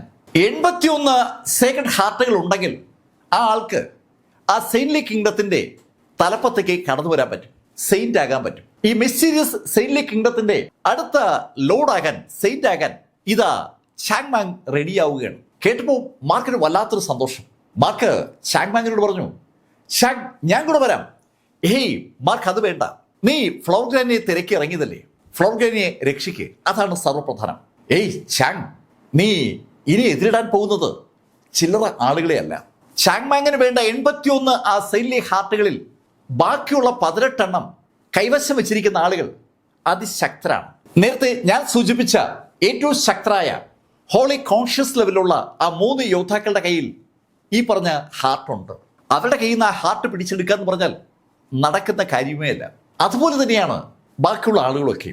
ഏറ്റവും ശക്തരായ ആളുകളെയാണ് ചാങ് ഇനി നേരിടാനുള്ളത്. അതിനെക്കുറിച്ച് മാർക്ക് ആലോചിച്ചതും ചാങ് മാങ് മാർക്കിനോട് പറഞ്ഞു, മാർക്ക്, നീ അതിനെക്കുറിച്ചൊന്നും ആലോചിക്കണ്ട. എനിക്കൊപ്പം ആന്റി ജൂ ഉണ്ട്, അതുപോലെ സീനിയർ ബ്രദർ ശ്രീഹരിയും ഉണ്ട്. ജൂവും ശ്രീഹരിയും ഉണ്ടെന്ന് കേട്ടതും മാർക്കിന് വല്ലാത്തൊരു ആശ്വാസമായി. ശരിക്കും അവിടെ ആ ഹോളി റീജനിലെ സദേൺ മെഹലിലെ സൂപ്പർ സ്റ്റാറുകളായിരുന്നു ജൂവും ശ്രീഹരിയും. അവർ രണ്ടുപേരും ഇതാ ചാങ് മാങ്ങിനൊപ്പമുണ്ട്. ശ്രീഹരി ഒരുപാട് വളർന്നിരിക്കുന്നുള്ള കാര്യം മാർക്കിന് അറിയാം. ആ ഇൻവെസ്റ്റർ ഓഫ് ഗോഡ്സിനകത്ത് ശ്രീഹരി വൻതോതിലുള്ള ഡിഡക്ഷനാണ് നടത്തിക്കൊണ്ടിരിക്കുന്നത്. ശരിക്കും ആ ഇൻസ്ട്രക്ടർ ഓഫ് ഗോഡ്സിനകത്ത് മാർക്കിന് അധികം പഠനമൊന്നും നടത്താൻ പറ്റിയിട്ടില്ല. പഠനം മുഴുവൻ നടത്തിയിരിക്കുന്നത് സാക്ഷാൽ ശ്രീഹരിയാണ്. ശ്രീഹരി ആ പഠനം നടത്തി ഒരുപാട് കാര്യങ്ങൾ പഠിച്ചിട്ടുണ്ട്. അതെന്തായാലും ചാങ് മാങ്ങിന് തുണയാകുമെന്നുള്ള ഒരു വിശ്വാസം മാർക്കിന് ഉണ്ടായ ആ നിമിഷത്തിൽ മാർക്കിന്റെ ബോഡിയിലേക്ക് പെട്ടെന്നാണ് ഒരു തടിയുടെ പ്രസൻസ് മാർക്ക് ഫീൽ ചെയ്യുന്നത്. ഒരു തടി പോലെ ഒരു സംഭവം മാർക്കിന്റെ ബോഡി വന്ന് തൊട്ടു. പെട്ടെന്ന് അത് ഊർജ്ജമായി മാറി അത് മാർക്കിന്റെ ബോഡിയിലേക്ക് അങ്ങ് ലയിച്ചു കയറും. അതിനൊപ്പം മാർക്ക് ആ ശബ്ദം കേട്ടു, മാർക്ക്, അത് ബീച്ച് ഫുഡാണ്, നിനക്ക് അത് ഉപയോഗപ്പെടും. ശ്രീഹരിയുടെ ആ മുഴങ്ങുന്ന ശബ്ദം മാർക്ക് കേൾക്കുകയാണ്. മാർക്കിന്റെ ഉള്ളിലുള്ള ആ ഇൻസ്ട്രക്ടർ ഓഫ് ഗോഡ്സിനകത്ത് ശ്രീഹരിയും ജൂവും ചാങ് മാങ്ങും ഉണ്ടെന്ന അർത്ഥം. അതുകൊണ്ടാണ് അവരുമായി മാർക്കിനെ കമ്മ്യൂണിക്കേറ്റ് ചെയ്യാൻ പറ്റുന്നത്. അത് മാത്രമല്ല, മാർക്കിന്റെ ഉള്ളിലുള്ള ആ സെയിൻലി ഹാർട്ട് ചാങ് മാങ്ങിന്റെ ഉള്ളിലുള്ള സെയിൻലി ഹാർട്ടുകളുമായി എപ്പോഴും ഒരു ബന്ധം ഉണ്ടാക്കും. എത്ര വിദൂരതയിലാണെങ്കിലും അവ തമ്മിൽ ഒരു റിലേഷൻ ഉണ്ടാവും. ആ 81 ഹൃദയങ്ങളും തമ്മിൽ ശരിക്കും ബന്ധമുണ്ടെന്ന അർത്ഥം. തന്റെ ബോഡിയിലേക്ക് ആ ബീച്ച് വുഡിന്റെ പ്രസൻസ് വന്നതും മാർക്ക് ചാങ് മാങ്ങിന്റെ ശബ്ദം ഒരിക്കൽ കൂടി കേട്ടു, മാർക്ക്, ഇനി നീ അമാന്തിക്കണ്ട, നീ അതിവേഗം ഫ്ലവർ ഗ്രാനിയുടെ അടുത്തേക്ക് ചെല്ലും. ഫ്ലവർ ഗ്രാനി എന്ത് വില കൊടുത്തും നമുക്ക് രക്ഷിക്കണം. ഫ്ലവർ ഗ്രാനിയുമായിട്ട് ചാങ് മാങ്ങിന് നല്ല അടുപ്പമാണ്. അങ്ങനെ ചാങ് മാങ് പറഞ്ഞതും ജൂവും ശ്രീഹരിയും അത് തന്നെ പറഞ്ഞു. ശ്രീഹരിക്കും ഫ്ലവർ ഗ്രാനിയെ നന്നായിട്ട് അറിയാം. അവരെല്ലാവരും മാർക്കിനോട് അങ്ങനെ പറഞ്ഞതും മാർക്ക് വീണ്ടും തന്റെ ബോഡിയെ ആ അന്തരീക്ഷവുമായി ഒന്ന് ലയിപ്പിച്ചു. അടുത്ത നിമിഷത്തിൽ ഒരു റോക്കറ്റ് പായി പോലെ മാർക്ക് ആ സെയിൻലി കിങ്ഡത്തിന്റെ ബൗണ്ടറി ഭേദിച്ചുകൊണ്ട് ബഹിരാകാശത്തേക്ക് അങ്ങ് കുതിച്ചു. അൺബിലീവബിൾ ആയിട്ടുള്ള വേഗതയിൽ ഒരു റോക്കറ്റ് കടന്നു പോകും പോലെ മാർക്ക് അങ്ങ് കടക്കുകയാണ്. മാർക്ക് ആ നോർത്ത് വെസ്റ്റ് ലക്ഷ്യമാക്കി ആ സെയിന്റ് വേൾഡിലൂടെ അങ്ങനെ ചലിച്ചു തുടങ്ങി. ആ 18 സെയിന്റ് രാജ്യങ്ങളും ലേശം ഭയത്തോടു കൂടി കാണുന്ന ഒരു സ്ഥലമാണ് ഈ നോർത്ത് വെസ്റ്റ് യൂഡു എന്ന് പറയുന്നത്. ഈ 18 രാജ്യങ്ങൾക്ക് പുറമേയുള്ള സ്ഥലങ്ങളാണ് ഈ യൂഡുവും അതുപോലെ ട്രഷർ ഐലൻഡൊക്കെ. ട്രഷർ ഐലൻഡ് ഈ സിധു കുടുംബത്തിന്റെ സ്വന്തം സ്ഥലമാണ്. അതുപോലെ ആലിസ്റ്റർ കുടുംബത്തിനും പ്രത്യേക സ്ഥലമുണ്ട്. 18 രാജ്യങ്ങളിൽ പെടാത്ത സ്ഥലങ്ങളാണ് ഇവയൊക്കെ. യൂഡു ശരിക്കും ഒരു ചോദ്യചിഹ്നമായി നിൽക്കുന്ന സ്ഥലമാണ്.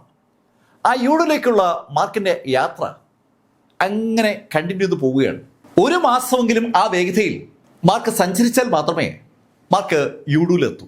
മാർക്കിന്റെ ആ യാത്ര ആ യൂഡുവിലേക്ക് അങ്ങനെ പൊയ്ക്കൊണ്ടേയിരിക്കുമ്പോൾ യൂഡുവിലെ ബൗണ്ടറിയുടെ ഭാഗത്ത് ഒരു രൂപം വളരെ ശ്രദ്ധാപൂർവം തന്റെ മുന്നിൽ കാണുന്ന മറ്റൊരു കാഴ്ചയിലേക്ക് നോക്കുകയാണ്. ആ കാഴ്ച ആ രൂപത്തിന് വല്ലാത്തൊരു കൗതുകം ഉണ്ടാക്കി. ഒരു മാനിന്റെ ആകൃതിയിൽ പ്രകാശമാണ് ആ രൂപം കണ്ടത്. ആ രൂപം വളരെ ശ്രദ്ധിച്ച് ആ മായപ്പൊന്മാനെ നോക്കിയപ്പോൾ ആ മായപ്പൊന്മാൻ ഒരൊറ്റ ഓട്ടം. ഓടുന്ന മായപ്പൊന്മാന്റെ പുറകെ ആ രൂപം ഓടാൻ ശ്രമിച്ചതും ആ മായപ്പൊന്മാൻ ആ ദിക്കി അങ്ങ് മാറി. വലതു ഭാഗത്ത് കണ്ട മായപ്പൊന്മാനെ ഇപ്പോൾ ആ രൂപം കാണുന്നത് ഇടതു ഭാഗത്താണ്. ശരിക്കും ഒരു മായാജാലം തന്നെ അവിടെ നടക്കുകയാണ്. പ്രകാശം കൊണ്ട് ഉണ്ടാക്കപ്പെട്ടിരിക്കുന്ന ഒരു മായപ്പൊന്മാനാണ്. നല്ല സുവർണ്ണ നിറത്തിലുള്ള ഒരു അടിപൊളി മാൻ. പക്ഷെ പൂർണ്ണമായും പ്രകാശമാണ്. എന്നാൽ മാനിൻ്റെതായ എല്ലാ രൂപ സവിശേഷതകളും ഉണ്ട്. കാലും കൊമ്പും ഒക്കെ ഉള്ള നല്ല സുന്ദരമായ ഒരു മാൻ. ആ മാൻ അതിൻ്റെ രസമുള്ള കണ്ണുകളിലൂടെ തന്നെ നോക്കുന്ന ആ രൂപത്തെ നോക്കി. ആ രൂപം പെട്ടെന്ന് അതിൻ്റെ കൈകളൊന്ന് അനക്കിയതും അതിൻ്റെ ബോഡിയിൽ നിന്ന് ഇഷ്ടംപോലെ വള്ളികൾ പടർന്നു വരികയാണ്. വള്ളികളാണോ നൂലുകളാണോ എന്ന് നമുക്ക് തിരിച്ചറിയാൻ കഴിയാത്ത ശരിയിൽ ഇഷ്ടം പോലെ ആ വള്ളികൾ ഉണ്ടായി വന്നതും ആ വള്ളികൾ പെട്ടെന്ന് ഒരു നെറ്റായി മാറി. ആ നെറ്റ് ആ എൻ്റെ ഏരിയ മുഴുവൻ കവർ ചെയ്യുകയാണ്. ആ നെറ്റ് ശരിക്കും ആ രൂപം ഉണ്ടാക്കിയത് ആ മാനിനെ പിടികൂടാനാണ്. ആ മാൻ നിൽക്കുന്ന ഭാഗത്തേക്ക് ആ നെറ്റ് ചലിപ്പിച്ചെങ്കിലും ആ രൂപത്തെ അത്ഭുതപ്പെടുത്തിക്കൊണ്ട് മാന് ആ നെറ്റിന്റെ പുറത്തെത്തി. അത് എങ്ങനെ ആ നെറ്റിന്റെ പിടിയിൽ വീഴാതെ പുറത്ത് കടന്നു എന്നുള്ളത് ഒരു വല്ലാത്ത ചോദ്യമാണ്. എന്തായാലും ആ മാൻ പുറത്ത് കടന്നതും ആ നെറ്റ് ഉണ്ടാക്കിയ ആ വ്യക്തി അറിയാതെ ചിരിച്ചുപോയി. അത് സാക്ഷാൽ ഡിവൈൻ എംബ്രിയോ യു ആണ്. മാർക്ക് ഫെല്ലറിനൊപ്പം ആ വിറുവൽ കേവിൽ ഉണ്ടായിരുന്ന അതേ divine embryo U. Divine embryo യുവിന് മാർക്കിന് ലഭിച്ചതുപോലെ ഒരുപാട് സപ്പോർട്ട് മെക്കാനിസം ആ ബിറുൽ കേവിൽ നിന്ന് കിട്ടിയിട്ടുണ്ട്. ഒത്തിരിയേറെ ഊർജം ഡിവൈൻ എംബ്രിയോയ്ക്ക് ഉണ്ട്. ശരിക്കും അത് ഡിവൈൻ വേൾഡിൽ വളർന്ന ഒരു കുഞ്ഞാണ്. വളരെ യാദൃശ്യവശാൽ ആ ഡിവൈൻ വേൾഡിൽ നിന്ന് സെയിന്റ് വേൾഡിലേക്ക് ആ കുഞ്ഞ് വീണത് ആ ബിറുൽ കേവിലാണ്. ആ ബിറുൽ കേവിന്റെ ഭാഗത്ത് ആ കുഞ്ഞ് വീഴുകയും വളരുകയും ചെയ്തിരിക്കുകയാണ്. ആ കുഞ്ഞ് ഇപ്പോൾ കൂടുതൽ ശക്തി നേടിയപ്പോൾ യൂഡിലേക്ക് എത്തിയതാണ്. ആ മാനിനെ പിടികൂടാനായി ഡിവൈൻ എംബ്രിയോ യു പിന്നെയും വലകൾ ഉണ്ടാക്കുമ്പോൾ ലേശ പ്രായമുള്ള ഒരു സ്ത്രീ ഈ കാഴ്ചയിൽ കണ്ടുകൊണ്ട് ഒരു സ്ഥലത്തങ്ങനെ നിൽക്കുകയാണ്.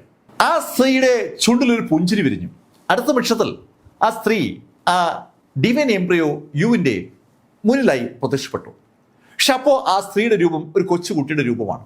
ആ കൊച്ചുകുട്ടി ആ ഡിവൈൻ എംബ്രിയോ യുവിൻ്റെ അതേ വലിപ്പത്തിൽ അതേ പൊക്കത്തിലാണ് നിൽക്കുന്നത്, അതേ പ്രായത്തിലാണെന്ന് പറയാം. ഡിവൈൻ എംബ്രിയോ നോക്കി ആ കൊച്ചുകുട്ടി ചോദിച്ചു, ഏയ് എന്താ ഇവിടെ ചെയ്യുന്നത്? ഞാൻ ആ മാനിനെ പിടിക്കാൻ നോക്കുകയാണ്. ഡിവൈൻ എംബ്രിയോ അങ്ങനെ പറഞ്ഞതും ആ കൊച്ചു പെൺകുട്ടി പറഞ്ഞു, ഞാനും നിങ്ങളുടെ ഒപ്പം കൂടാം ആ മാനിനെ പിടിക്കാൻ. അങ്ങനെ പറഞ്ഞുകൊണ്ട് ആ പെൺകുട്ടിയും ഡിവൈൻ എംബ്രിയോയ്ക്കൊപ്പം ഓടി തുടങ്ങി. ആ കളി അങ്ങനെ അവിടെ നടക്കുകയാണ്. അവർ രണ്ടുപേരും ആ മാനിൻ്റെ അടുത്തേക്ക് ഓടി വരുമ്പോൾ മാനങ്ങ് അപ്രത്യക്ഷമാകും. ഇതിനിടയിൽ പലതവണ നെറ്റ് വീശി ആ മാനിനെ വീഴ്ത്താൻ ഡിവൈൻ എംബ്രിയോ ശ്രമിച്ചെങ്കിലും അതങ്ങോട്ട് വിജയിച്ചില്ല. അനവധി തവണ ആ വല പാഴായി പോകുന്ന കണ്ടതും ആ പെൺകുട്ടി ഡിവൈൻ എംബ്രിയോട് പറഞ്ഞു, ഏയ് നിനക്ക് കളിക്കാൻ അറിയത്തില്ല, നിന്റെ കൂടി ഞാൻ ആകെ ക്ഷീണിച്ചു, എനിക്ക് നന്നായിട്ട് വിശക്കുന്നുണ്ട്, ഇപ്പോൾ എന്താ ഞാൻ കഴിക്കുക? ഏയ് ഞാൻ നിന്നെങ്ങ് കഴിച്ചാലോ? ആ കൊച്ചു പെൺകുട്ടി അങ്ങനെ പറയുന്ന ആ നിമിഷത്തിൽ അവളങ്ങ് വലുതായി തുടങ്ങിയാണ്. അവളുടെ മുഖഭാവം മാറുകയാണ്. അവൾ പെട്ടെന്നൊരു ചെറുപ്പക്കാരിയായി അതിവേഗം പ്രായമുള്ള ആളുമായി. നേരത്തെ നമ്മൾ കണ്ട അതേ പ്രായമുള്ള സ്ത്രീയായി ആ കൊച്ചു പെൺകുട്ടിക്ക് മാറി.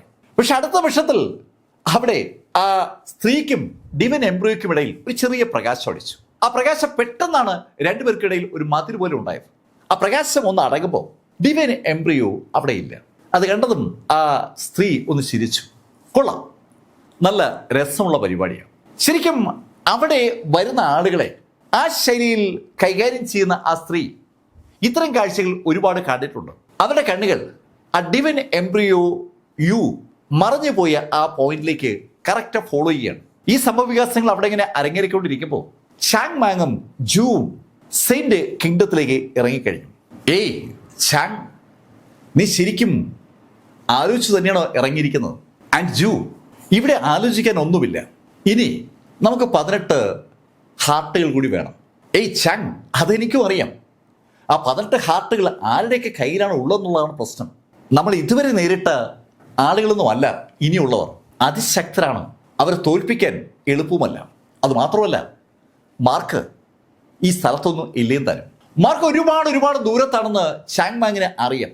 ചാങ് മാങ്ങിന്റെ ആ സെയിൻലി ഹാർട്ടുകൾ മാർക്കിന്റെ ആ അകലം കൃത്യമായി ചാങ്ങിനെ ബോധ്യപ്പെടുത്തുന്നുണ്ട്. ഒരുപാട് ദൂരത്തുള്ള മാർക്കിൽ നിന്ന് സ്വാഭാവികമായിട്ടും അവർക്ക് സപ്പോർട്ടൊന്നും കിട്ടില്ല. ജൂ പറഞ്ഞു കേട്ടതും ചാങ് ജൂവിനോട് പറഞ്ഞു, ഏയ് ജൂ, വിട്ടുകളാ, നമ്മൾ ഒരുപാട് നാൾ ജീവിച്ചിരിക്കാമെന്ന് ആർക്കും വാക്കൊന്നും കൊടുത്തിട്ടില്ലല്ലോ, നമുക്കൊരു ശ്രമം നടത്താം. ചാങ് മാങ് അങ്ങനെ തീർത്ത് പറഞ്ഞതും ജൂ ചാങ്ങിനോട് പറഞ്ഞു, ഓക്കെ, എന്നാൽ പിന്നെ അങ്ങനെ തന്നെ നമുക്ക് കൊല്ലാം എല്ലാറ്റിനെയും. ജൂ അങ്ങനെ പറഞ്ഞതും ചാങ് മാങ് ജൂവിനോട് പറഞ്ഞു, പേടിക്കേണ്ട കാര്യമില്ല ബിഗ് ബ്രദർ, ശ്രീഹരി നമുക്കൊപ്പം ഉണ്ടല്ലോ. ശ്രീഹരി ഇൻവെസ്റ്റർ ഗോഡ്സിനകത്തുണ്ട്. ശ്രീഹരിക്ക് ഏത് നിമിഷത്തിൽ വേണമെങ്കിലും ഈ ചാങ്ങിനും ജൂവിനൊപ്പം ചേരാം. ശ്രീഹരി ഇപ്പോ ആ ഇൻവെസ്റ്റർ ഓഫ് ഗോഡ്സിനെ കീറി മുറിച്ച് പഠിക്കുകയാണെന്ന് പറയാം. അതിനകത്തുള്ള സംഭവങ്ങൾ എന്തൊക്കെയാണെന്നും എങ്ങനെയാണ് ആ ഇൻവെസ്റ്റർ ഗോഡ്സ് രൂപീകരിക്കപ്പെട്ടിരിക്കുന്നതെന്നും എങ്ങനെ അതിനെ വിവിധ ആവശ്യങ്ങൾക്ക് ഉപയോഗിക്കാമെന്നൊക്കെ ശ്രീഹരി പഠിച്ചുകൊണ്ടേയിരിക്കുകയാണ്. ടെക്നിക്കുകൾ പഠിക്കുന്നതിൽ ശ്രീഹരിക്കുള്ള ആ കപ്പാസിറ്റി അത് അവിശ്വസനീയമായ ഒന്ന് തന്നെയാണ്. മാർക്ക് തന്നെ അക്കാര്യം സമ്മതിച്ചിട്ടുണ്ട്. ചാങ് മാങ്ങും ജൂവും കൂടി ഇറങ്ങിയിരിക്കുന്നത് ബാക്കി 18 ആ ഹാർട്ടുകൾ നേടാൻ വേണ്ടിയാണ്. ഈ സമയത്ത് ഒരു നദിയുടെ കരയിൽ 3 ആളുകൾ ഇരിക്കുകയാണ്. ആ സെയിൻലി കിങ്ഡത്തിലെ ഏറ്റവും ശക്തരായ ഹോളി കോൺഷ്യസ് ലെവലുള്ള ആ 3 യോദ്ധാക്കൾ, ഫാർമർ എന്നും ഫിഷർമാൻ എന്നും അതുപോലെ കളർമാൻ എന്നും വിളിക്കപ്പെടുന്ന ആ 3 ആളുകൾ അവിടെ ഇങ്ങനെ ഇരിക്കുമ്പോൾ ആ ഫാർമർ മറ്റു 2 പേരോടായി ചോദിച്ചു, ഞാൻ കരുതിയത് ആ മാർക്ക് ഫെല്ലർ ആയിരിക്കും സെയിന്റ് ആകാൻ പോവുക എന്നാണ്. പക്ഷെ ഇപ്പോൾ വേറൊരാളാണല്ലോ രംഗത്ത് വന്നിരിക്കുന്നത്. ചാങ് മാങ് 63 സേക്രഡ് ഹാർട്ടുകൾ നേടിയ കാര്യം അവർക്കറിയാം. അതിനെ കണക്ട് ചെയ്തുകൊണ്ടാണ് ആ ഫാർമർ ആ ഡയലോഗ് പറഞ്ഞത്. അത് കേട്ടതും ആ ഫിഷർമാൻ പറഞ്ഞു, ഈ ചാങ് മാങ് യഥാർത്ഥത്തിൽ ആ മാർക്ക് ഫെല്ലറുടെ സുഹൃത്താണ്, അവർ തമ്മിൽ എന്തോ കണക്ഷൻ ഉണ്ട്. അത് കേട്ടതും ആ കളേർഡ് മാൻ പറഞ്ഞു, കാര്യം എന്തായാലും കൊള്ളാം, ഇനി ഒരു എക്സ്റ്റേണൽ സെയിൻറ്റ് ഇവിടെ വേണ്ട. ആ 3 പേരും അവരുടെ ലൈഫിലെ മൂന്നാമത്തെ സെയിന്റിന്റെ ലൈഫ് നേരിൽ കണ്ടതാണ്. മൂന്നാമത്തെ സെയിന്റ് അവരെ സംബന്ധിച്ചിടത്തോളം ചെൻ ഷുവാങ് ആയിരുന്നു. ചെൻ ഷുവാങ്ങിന് മുന്നേ വേറൊരു സെയിന്റ് ഉണ്ടായിരുന്നു. ശരിക്കും ആ സെയിന്റിലെ കിങ്ഡത്തിൽ നിന്നുള്ള ഒരാളായിരുന്നു സെയിന്റ്. അയാൾക്ക് ശേഷമാണ് ഔട്ട്സൈഡേഴ്സ് സെയിന്റായി മാറുന്നത്. ഇനിയൊരു ഔട്ട്സൈഡറെ സെയിന്റ് ആക്കുന്ന പ്രശ്നമേ ഉദിക്കുന്നില്ല. ആ ഒരു തീരുമാനമാണ് ആ മൂവർ സംഘം എടുത്തിരിക്കുന്നത്. അവർ അവിടെ അങ്ങനെ സംസാരിച്ചുകൊണ്ടിരിക്കുമ്പോൾ മാർക്ക് ആ നോർത്ത് വെസ്റ്റ് യൂഡുവിന് സമീപമെത്തി. അവിടെ എത്തിയ ആ നിമിഷത്ത് തന്നെ മാർക്കിന് അവിടുത്തെ ഒരു പ്രത്യേകത ഫീൽ ചെയ്യുന്നുണ്ട്. ഒരു മൂടൽ മഞ്ഞ് അവിടെ മുഴുവനുണ്ട്. ഒരു മനുഷ്യജീവിയുടെയും സാന്നിധ്യം അവിടെ ഇല്ല. ആകെയുള്ളത് മൂടൽ മഞ്ഞാണ്. ആ മൂടൽ മഞ്ഞിനുള്ളിൽ ഒരു മലയുണ്ടെന്ന് ഒരു തോന്നൽ മാർക്കിനുണ്ട്. പക്ഷെ മല കൃത്യമായും മാർക്കിനെ കാണാൻ പറ്റില്ല, മഞ്ഞ കൊണ്ട് മൂടപ്പെട്ടിരിക്കുകയാണ്. മാർക്ക് അവിടെ നിന്നതിന് ശേഷം വളരെ ശ്രദ്ധിച്ച് ആ മൂടൽ മഞ്ഞ് ഒന്ന് വീക്ഷിച്ചു തുടങ്ങി. മാർക്കിന്റെ ആ മാനിഫെസ്റ്റേഷൻ കേസ് ആക്ടിവേറ്റ് ചെയ്ത് ആ മൂടൽ മഞ്ഞിന് അകത്തേക്ക് എങ്ങനെ വീക്ഷിക്കുമ്പോൾ മാർക്കിന്റെ തൊട്ടടുത്തായി മാർക്ക് ആ മായ പൊന്മാനെ കണ്ടു. നല്ല സുവർണ പ്രകാശത്തിൽ കുളിച്ചു നിൽക്കുന്ന ഒരു അടിപൊളി സുന്ദരമായ മാൻ. ആ മാനിനെ കണ്ടതും മാർക്ക് കൗതുകത്തോടെ ആ മാനിനെ തന്നെ അറിയാതെ അങ്ങനെ നോക്കി നിന്നു പോവുകയാണ്. ആരും നോക്കി നിന്നു പോകുന്ന ശൈലിയിലുള്ള ഒരു മാൻ. പക്ഷെ പ്രകാശം കൊണ്ട് ആ മാന് ഉണ്ടാക്കപ്പെട്ടിരിക്കുന്നത്. ആ പ്രകാശത്തിൽ കുളിച്ചു നിൽക്കുന്ന ആ പൊന്മാനെ പിടികൂടാൻ മാർക്കിന് ഒരു താല്പര്യമുണ്ട്. പക്ഷേ മാർക്കിന്റെ കയ്യിൽ പെടാതെ ആ പൊന്മാൻ മാർക്കിനെ ഇട്ട് കബളിപ്പിക്കുകയാണ്. അതിന്റെ ആ തെന്നി മാറാനുള്ള ശേഷിയാണ് മാർക്കിനെ അമ്പരപ്പിച്ചിരിക്കുന്നത്. അതിവേഗം അത് മാറി മാറി പോവുകയാണ്. മാർക്ക് ആ പൊന്മാന്റെ അടുത്തെത്തിയെന്ന് മനസ്സിൽ കരുതുമ്പോഴേക്കും അതങ്ങ് തെന്നി മാറും. ഏകദേശം ഒരു 10-15 മിനിറ്റ് നേരം മാർക്ക് ഫെല്ലർ അവിടെ അങ്ങനെ ഓടി നടന്നു കാണും. മാർക്കിന് ആ പൊന്മാനെ പിടിക്കാൻ പറ്റാത്ത ശൈലിയിൽ ആ പൊന്മാൻ മാർക്കിനെ ഇട്ട് കബളിപ്പിച്ചുകൊണ്ടിരിക്കുമ്പോൾ മാർക്ക് പെട്ടെന്ന് ഒരു ചിരി കേട്ടു. ആ ചിരി കേട്ട ഭാഗത്തേക്ക് മാർക്ക് തിരിയുമ്പോൾ നല്ല ചുരുളൻ തലമുടിയുള്ള ഒരു യുവതി മാർക്കിനെ തന്നെ നോക്കി ചിരിക്കുന്നതാണ് മാർക്ക് കണ്ടത്. അവരുടെ ആ തലമുടിക്കും ഒരു സ്വർണ്ണ നിറമാണുള്ളത്, സ്വർണ്ണ ചുരുളുകളുള്ള തലമുടി. മാർക്ക് അറിയാതെ അവരുടെ കണ്ണിലേക്ക് നോക്കി പോവുകയാണ്. അവരുടെ കണ്ണുകളിലേക്ക് നോക്കി മാർക്ക് കാണുന്നത് ശരിക്കും ഒരു ഘടികാരമാണ്, ഒരു ക്ലോക്ക്. ആ ക്ലോക്ക് അവരുടെ 2 കണ്ണുകളിലുമുണ്ട്. ആ ക്ലോക്കിലേക്ക് നോക്കിയ മാർക്കിന് ആ ക്ലോക്കും നേരത്തെ കണ്ട മാനിന്റെ പ്രകാശവും ഏതാണ്ട് ഒരുപോലെയാണ്. രണ്ടും ഏതാണ്ട് സുവർണ്ണ നിറത്തിൽ തിളങ്ങിയാണ്. ആ ക്ലോക്കിലെ സൂചികൾ വ്യക്തമായും മാർക്കിനെ കാണാം. മണിക്കൂറിനെ സൂചിപ്പിക്കുന്ന ആ നീളമുള്ള സൂചിയും അതുപോലെ സെക്കൻഡ് സൂചിയും മിനിറ്റ് സൂചിയൊക്കെ ഉണ്ട്. പക്ഷെ 3 നിറത്തിലാണെന്ന് മാത്രം. പൂർണ്ണമായും സുവർണ്ണ നിറത്തിലുള്ള ആ ക്ലോക്കിനകത്ത് വ്യത്യസ്ത നിറങ്ങളിലുള്ള 3 സൂചികൾ. അത് ആ സ്ത്രീയുടെ കണ്ണുകളിൽ മാർക്ക് കാണുകയാണ്. ആ സ്ത്രീ ഒരു കൗതുകത്തോടെ മാർക്കിനെ നോക്കിയിട്ട് മാർക്കിനോട് പറഞ്ഞു, ഞാൻ നിന്റെ കളി കണ്ട് രസിച്ചിരിക്കുകയായിരുന്നു, നീ എന്നെ വല്ലാതങ്ങ് ബോറടിപ്പിച്ചളഞ്ഞു, ഇനിയിപ്പോൾ എന്താ ചെയ്യാൻ, എനിക്കാണെങ്കിൽ ശരിക്കും വിശക്കുന്നുണ്ട്, ഒരു കാര്യം ചെയ്യാം, ഞാൻ നിന്നെങ്ങ് വലിച്ചു കയറി തിന്നാം. അങ്ങനെ പറഞ്ഞ ആ സ്ത്രീ പെട്ടെന്ന് കൈ വലിക്കുന്ന ആക്ഷൻ കാണിച്ചതും മാർക്കിന്റെ തൊട്ടു മുന്നിലുള്ള ആ എൻ്റെ വായുവും 2ആയി വലിച്ചു മാറ്റപ്പെട്ടു. ശരിക്കും ഒരു തുണി വലിച്ചു കീറും പോലെ, ഒരു പേപ്പർ വലിച്ചു കീറും പോലെ മാർക്കിനും അവർക്കും ഇടയിലുള്ള ആ ഗ്യാപ്പ് അവരിങ്ങനെ വലിച്ചങ്ങ് മാറ്റുകയാണ്. അങ്ങനെ വലിച്ചു മാറ്റുമ്പോൾ അവർക്കൊരു വല്ലാത്ത ശാന്തതയാണ്, ഒരു കുസൃതിയർന്ന പുഞ്ചിരി അവരുടെ മുഖത്ത് മാർക്ക് കാണുന്നുമുണ്ട്. മാർക്കിനും ആ സ്ത്രീക്കും ഇടയിലുള്ള ആ വായു വലിച്ചു കീറപ്പെട്ടതും അവിടെ ഒരു കറുത്ത പ്രതലം പ്രത്യക്ഷപ്പെട്ടു. ശരിക്കും ഒരു ശൂന്യാകാശം എന്ന് പറയാം. ആ ശൂന്യാകാശം പെട്ടെന്ന് വലുതായി തുടങ്ങി. മാർക്കിന്റെ മുന്നിൽ നിന്ന് വലിച്ചു മാറ്റപ്പെട്ട ആ വായു പതുക്കെ അങ്ങനെ മാറി മാറി മാർക്കിന് ചുറ്റും ഒരു വൃത്തം ഉണ്ടാകുന്ന അത്ഭുതകരമായ ഒരു കാഴ്ച മാർക്ക് കണ്ടു. മാർക്കിനെ ഒരു ബ്ലാക്ക് ഹോളിനകത്തേക്ക് പെടുത്താനുള്ള ബോധപൂർവമായ ഒരു ശ്രമമാണ് അവിടെ നടക്കുന്നത്. ആ യാഥാർത്ഥ്യം മനസ്സിലാക്കുമ്പോൾ മാർക്ക് ഒരു കാര്യം കൂടി മനസ്സിലാക്കുന്നുണ്ട്. മാർക്കിന്റെ ശക്തി വൻതോതിൽ റെസ്ട്രിക്റ്റ് ചെയ്യപ്പെട്ടിരിക്കുകയാണ്. മാർക്കിന്റെ കൈകാലുകൾ അനങ്ങാത്ത ശൈലിയിൽ മാർക്കിൽ ഒരു പ്രഷറുണ്ട്. ആ കറുത്ത പ്രതലം മാർക്കിൽ ഒരു വല്ലാത്ത പ്രഷർ ചൊലുത്തുകയാണ്. ആ പ്രഷർ മാർക്കിന്റെ പുറത്തേക്ക് ഇങ്ങനെ അടിച്ചു കയറി വരുമ്പോൾ സ്വാഭാവികമായിട്ടും ആ സ്ത്രീയുടെ ചുണ്ടിലെ പുഞ്ചിരി അങ്ങനെ വലുതായി വരികയാണ്. പക്ഷെ പെട്ടെന്ന് മാർക്കിന്റെ വലത് കാല് ഒന്ന് ചലിച്ചു. മാർക്ക് തന്റെ വലത് കാല് ഒരു ആർക്ക് രീതിയിൽ ഒന്ന് ചലിപ്പിച്ചതും മാർക്കിന്റെ തൊട്ടുമുന്നിൽ ഒരു പ്രകാശം മുന്നോട്ട് കുതിച്ചു.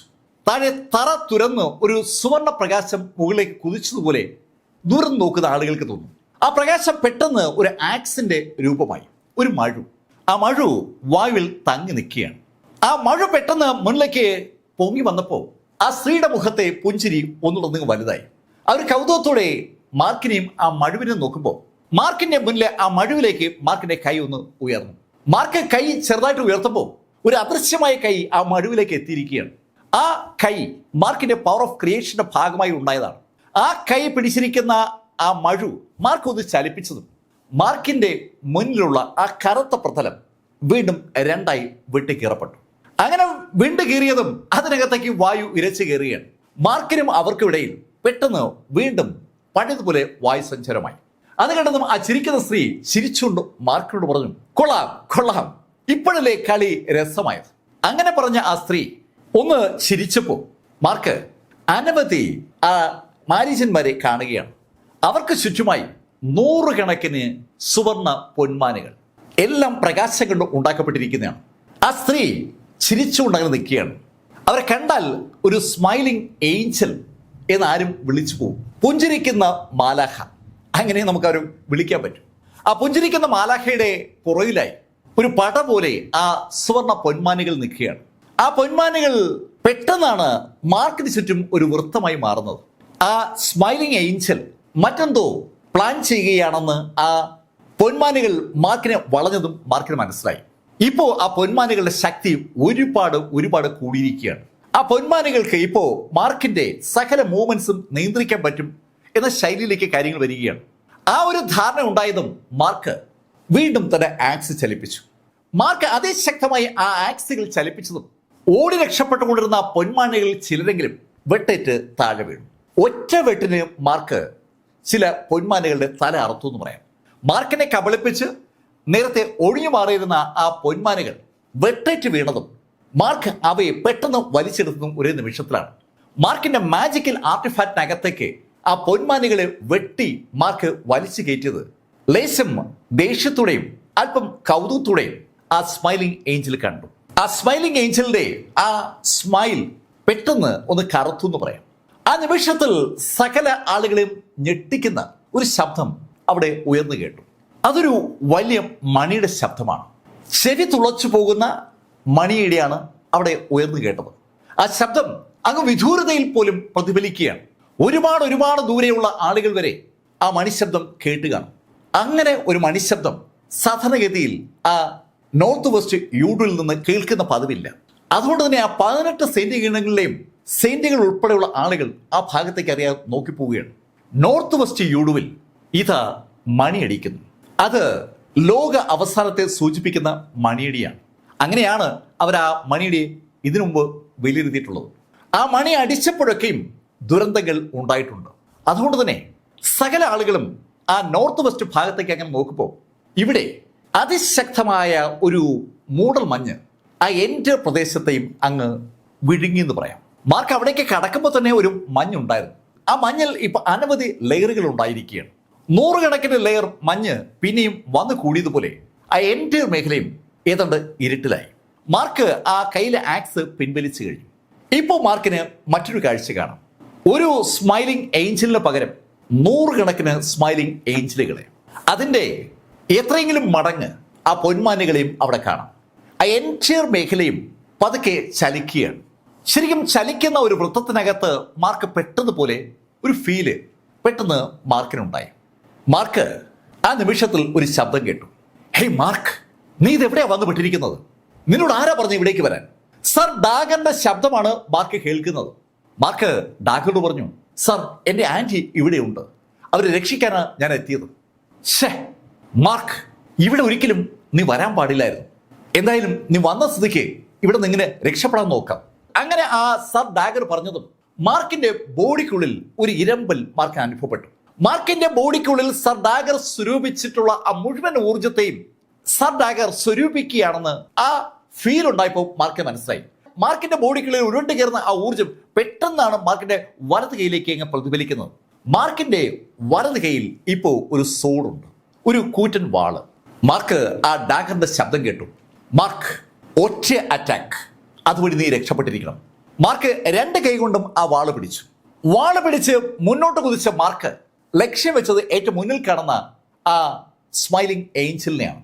സ്മൈലിംഗ് ഏഞ്ചല് മാർക്ക് പാഞ്ഞു വരുമ്പോൾ പുഞ്ചിരിച്ചുകൊണ്ട് നിൽക്കുകയാണ്.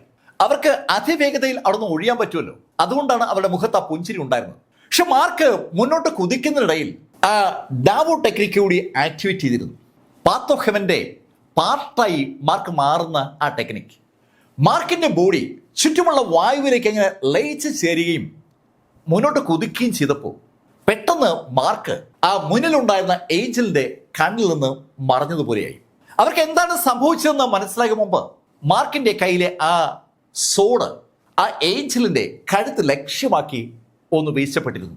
ബാക്കി ഏഞ്ചലുകൾ ആ കാഴ്ച കണ്ടു. ഒറ്റ വെട്ടിന് ആ സ്മൈലിംഗ് ഏഞ്ചലിന്റെ കഴുത്ത് ആ ചെറുപ്പക്കാരൻ മുറിക്കുന്ന ആ കാഴ്ച അത് കണ്ടതും ആ സ്മൈലിംഗ് ഏഞ്ചലുകൾക്ക് പെട്ടെന്ന് ദേഷ്യം വരികയാണ്. ആ സ്മൈലിംഗ് ഏഞ്ചലുകൾ മുന്നോട്ട് കുതിക്കുമ്പോഴേക്കും മാർക്ക് ഫെല്ലർ ആ സ്മൈലിംഗ് ഏഞ്ചലിന്റെ പവർ സ്വന്തം ബോഡിയിലേക്ക് ഏതാണ്ട് വലിച്ചെടുത്തു കഴിഞ്ഞു. മാർക്ക് എനർജി വലിച്ചെടുക്കുന്നത് ബോധ്യമായതും സർ ഡാഗറിന്റെ ശബ്ദം മാർക്ക് കേട്ടു. മാർക്ക്, അരുത്, നീ അത് ചെയ്യരുത്. മാർക്ക്, ഇവിടെ നിന്ന് എനർജി മാത്രം വലിച്ചെടുക്കരുത്. എനർജി വലിച്ചെടുത്താൽ നീയും ഈ ചക്രത്തിന്റെ പാർട്ടായി പോവും. ഈ കാണുന്ന സകല സ്മൈലിംഗ് ഏഞ്ചലുകളും നേരത്തെ ഇവിടെ എത്തിയ അതിശക്തരായ യോദ്ധാക്കളാണ്. അവരുടെ ആത്മാക്കളാണ് ആ സ്മൈലിംഗ് ഏഞ്ചലുകളായി അവിടെ കാണുന്നത്. അത് തന്നെയാണ് ആ പൊന്മാനുകളും. ഈ പ്രപഞ്ചത്തിന്റെ ടൈം നിയന്ത്രിക്കുന്ന ആ മേഖലയിൽ വന്നുപെട്ട സകലരും അവിടെ കുടുങ്ങിക്കിടപ്പുണ്ടെന്നാണ് സർ ഡാഗർ പറഞ്ഞതിന്റെ അർത്ഥം. മാർക്ക് ഈ സമയത്തും മുന്നോട്ട് കുതിക്കുകയാണ്. മാർക്കിന്റെ കയ്യിൽ ആ ഡാഗറിന്റെ ഫുൾ പവറുള്ള ആ വാളായിരിക്കുന്നത്. ആ വാളുമായി മുന്നോട്ട് കുതിക്കുന്ന മാർക്കിന്റെ കൺമുന്നിൽ വന്നുപെടുന്ന ഏഞ്ചലുകൾ കഷ്ണം കഷ്ണമായി ചിതറുകയാണ്. ഏകദേശം 1/2 ഡസനിലധികം ഏഞ്ചലുകൾ വെട്ടേറ്റ് വീണതും ബാക്കി ഏഞ്ചലുകൾക്ക് ആ കാര്യം മനസ്സിലായി. അവന് നമ്മളെ കൊല്ലാൻ പറ്റും. ഏഞ്ചലുകളെ കൊല്ലാൻ പറ്റുന്ന ഒരാളെയും അവരാരും ഇതിനു മുമ്പ് കണ്ടിട്ടില്ല. അവരെത്ര നാളായി അവിടെ ഉണ്ടെന്ന് ചോദിച്ചാൽ അവർക്ക് അത് അറിയത്തുമില്ല. അവർ വരുമ്പോൾ ഏഞ്ചലുകളുണ്ട്, അവരും ഏഞ്ചലുകളായി. അവര് ഏഞ്ചലുകളായിട്ടല്ല അവിടെ വന്നത്. അവിടെ വന്നതിന് ശേഷം എപ്പോഴും അവർ ഏഞ്ചലുകളായതാണ്. മാലാഖമാരായി മാറിക്കഴിഞ്ഞാൽ പിന്നെ അവർക്ക് പുറത്തു കിടക്കാനാവില്ല. ശരിക്കും അദൃശ്യമായ ഒരു കവറിനുള്ളിലാണ് അവരെല്ലാവരും. മാർക്ക് ഫെല്ലർ അവരിൽ പലരെയും അരിഞ്ഞു വീഴ്ത്തുമ്പോൾ ഒരാള് ഉറക്കെ മാർക്കിനോട് പറഞ്ഞു, ഹേയ് ചെറുപ്പക്കാരാ, നീ ഞങ്ങൾ അരിഞ്ഞു വീഴ്ത്തിയതുകൊണ്ട് കാര്യമില്ല, നീയും ഇനി ഞങ്ങളിൽ ഒരാളായി മാറും.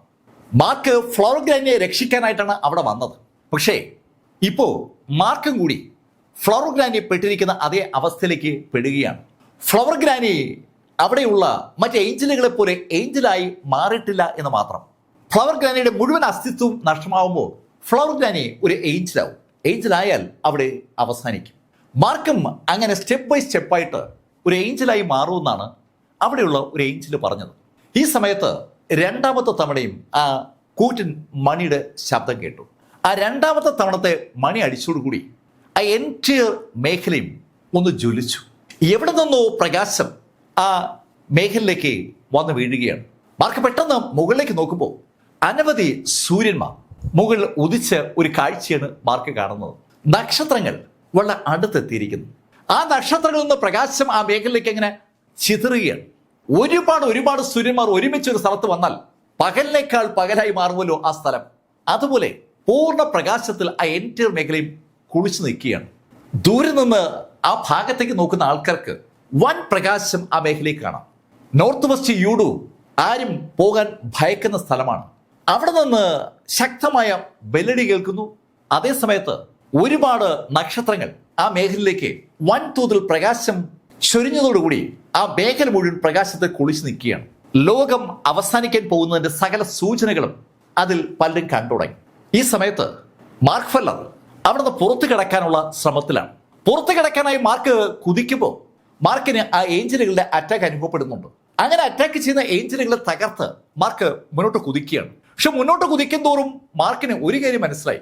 മുന്നോട്ട് പോകുന്തോറും മാർക്ക് മുന്നോട്ടാണോ പോകുന്നത് അതോ ഉള്ളിലേക്കാണോ പോകുന്നതെന്ന് മാർക്കിന് തിരിച്ചറിയാൻ കഴിയാത്ത ഒരു അവസ്ഥയാണ്. സകല മേഖലയും പ്രകാശത്തിൽ അങ്ങനെ കുളിച്ചു നിൽക്കുകയാണ്.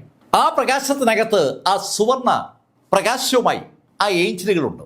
ഏഞ്ചലുകൾ പോലെ തന്നെ പ്രകാശവുമായി ആ മാരിജൻസും ഉണ്ട്. ഇതല്ലാതെ വേറെ ഒരു ജീവജാലങ്ങളെയും മാർക്ക് അവിടെ കാണുന്നില്ല. ഏത് ഭാഗത്തേക്ക് നോക്കുമ്പോഴും കാഴ്ച ഒരുപോലെയാണ്. എങ്ങോട്ട് കുതിച്ചാൽ മാർക്കിന് ആ സ്ഥലം മറികടക്കാൻ പറ്റും. അതാണിപ്പോൾ മാർക്ക് ആലോചിക്കുന്നത്. മാർക്ക് എന്തായാലും ഇപ്പോൾ പൊയ്ക്കൊണ്ടിരിക്കുന്ന അതേ ദിക്കിലേക്ക് തന്നെ കുതിച്ചുകൊണ്ടിരിക്കുകയാണ്. ഒരു രക്ഷയില്ലാതെ തോന്നിയതും മാർക്ക് അതുവരെ സ്വരൂപിച്ചെടുത്ത ആ മാരിജന്മാരുടെ കപ്പാസിറ്റി ഉപയോഗിച്ചുകൊണ്ട് ഫാറ്റി സീതു മാർക്കിന് നൽകിയ ആ സ്പേസ് ഹാളിനെ ഒന്ന് ആക്ടിവേറ്റ് ചെയ്യാനുള്ള ശ്രമം തുടങ്ങി. മാർക്ക് അവിടെ ചമ്രം പിടിച്ചിരുന്നുകൊണ്ട് ആ സ്പേസ് ഹാൾ ആക്ടിവേറ്റ് ചെയ്യാണ്. മാർക്കിന്റെ തൊട്ട് മുന്നിലായി ആ വാൾ അങ്ങനെ തങ്ങി നിൽക്കുകയാണ്. മാർക്കിൽ നിന്ന് ഏകദേശം ഒരു 25 അടി മാറി ഈ മാലാഖമാരും ഉണ്ട്. അവരുടെ മുഖത്തൊരു കൗതുകമുണ്ട്. ഈ സ്ഥലത്ത് ഒരാള് കൾട്ടിവേഷൻ നടത്തുമെന്ന് വിശ്വസിക്കാൻ അവർക്ക് ഇതുവരെ പറ്റുമായിരുന്നില്ല. പക്ഷെ ഇപ്പൊ അവരത് കാണുകയാണ്. മാർക്ക് ആ ശൂന്യതയിൽ ചമ്രം പടിഞ്ഞിരുന്നുകൊണ്ട് ചില ആക്ഷൻസ് കാണിക്കുമ്പോൾ ചുറ്റുമുള്ള വായു പെട്ടെന്ന് മാർക്കിന് ചുറ്റും ഒരു ചുഴിയായി മാറി. മാർക്ക് ആ ചുഴിക്കകത്താണ്. അതേ സമയത്ത് മാർക്കിന്റെ മുന്നിൽ ഒരു ചതുരം പ്രത്യക്ഷപ്പെട്ടു. ഫാറ്റി സിധുവിന്റെ ആ മാജിക്കൽ ആർട്ടിഫാക്ട്. ആ ചതുരം ആകെ പൊട്ടിപ്പൊളിഞ്ഞിരിക്കുകയാണ്. ആ പൊട്ടിപ്പൊളിഞ്ഞ ചതുരത്തിലേക്ക് മാർക്ക് ഫെല്ലർ നേരത്തെ പിടിച്ചെടുത്ത ആ മാനികളുടെ ഊർജത്തെ പതുക്കെ പതുക്കെ കയറ്റി വിട്ടപ്പോൾ ആ ചതുരം പതുക്കെ പതുക്കെ റിപ്പയർഡ് ആവുകയാണ്. അത് പൂർവ്വസ്ഥിതിയിലേക്ക് അങ്ങനെ വരുമ്പോൾ കൗതുകത്തോടെ ആ മാലാഖമാർ അത് കാണുന്നുണ്ട്. ആ ചെറുപ്പക്കാരൻ എന്താണ് ചെയ്യുന്നത് അറിയാൻ വേണ്ടി അവരങ്ങനെ കാത്തു നിൽക്കുകയാണ്. അങ്ങനെ നോക്കുമ്പോഴേക്കും മാർക്കിന്റെ ആ ഹാള് ഏതാണ്ട് പൂർത്തിയായി.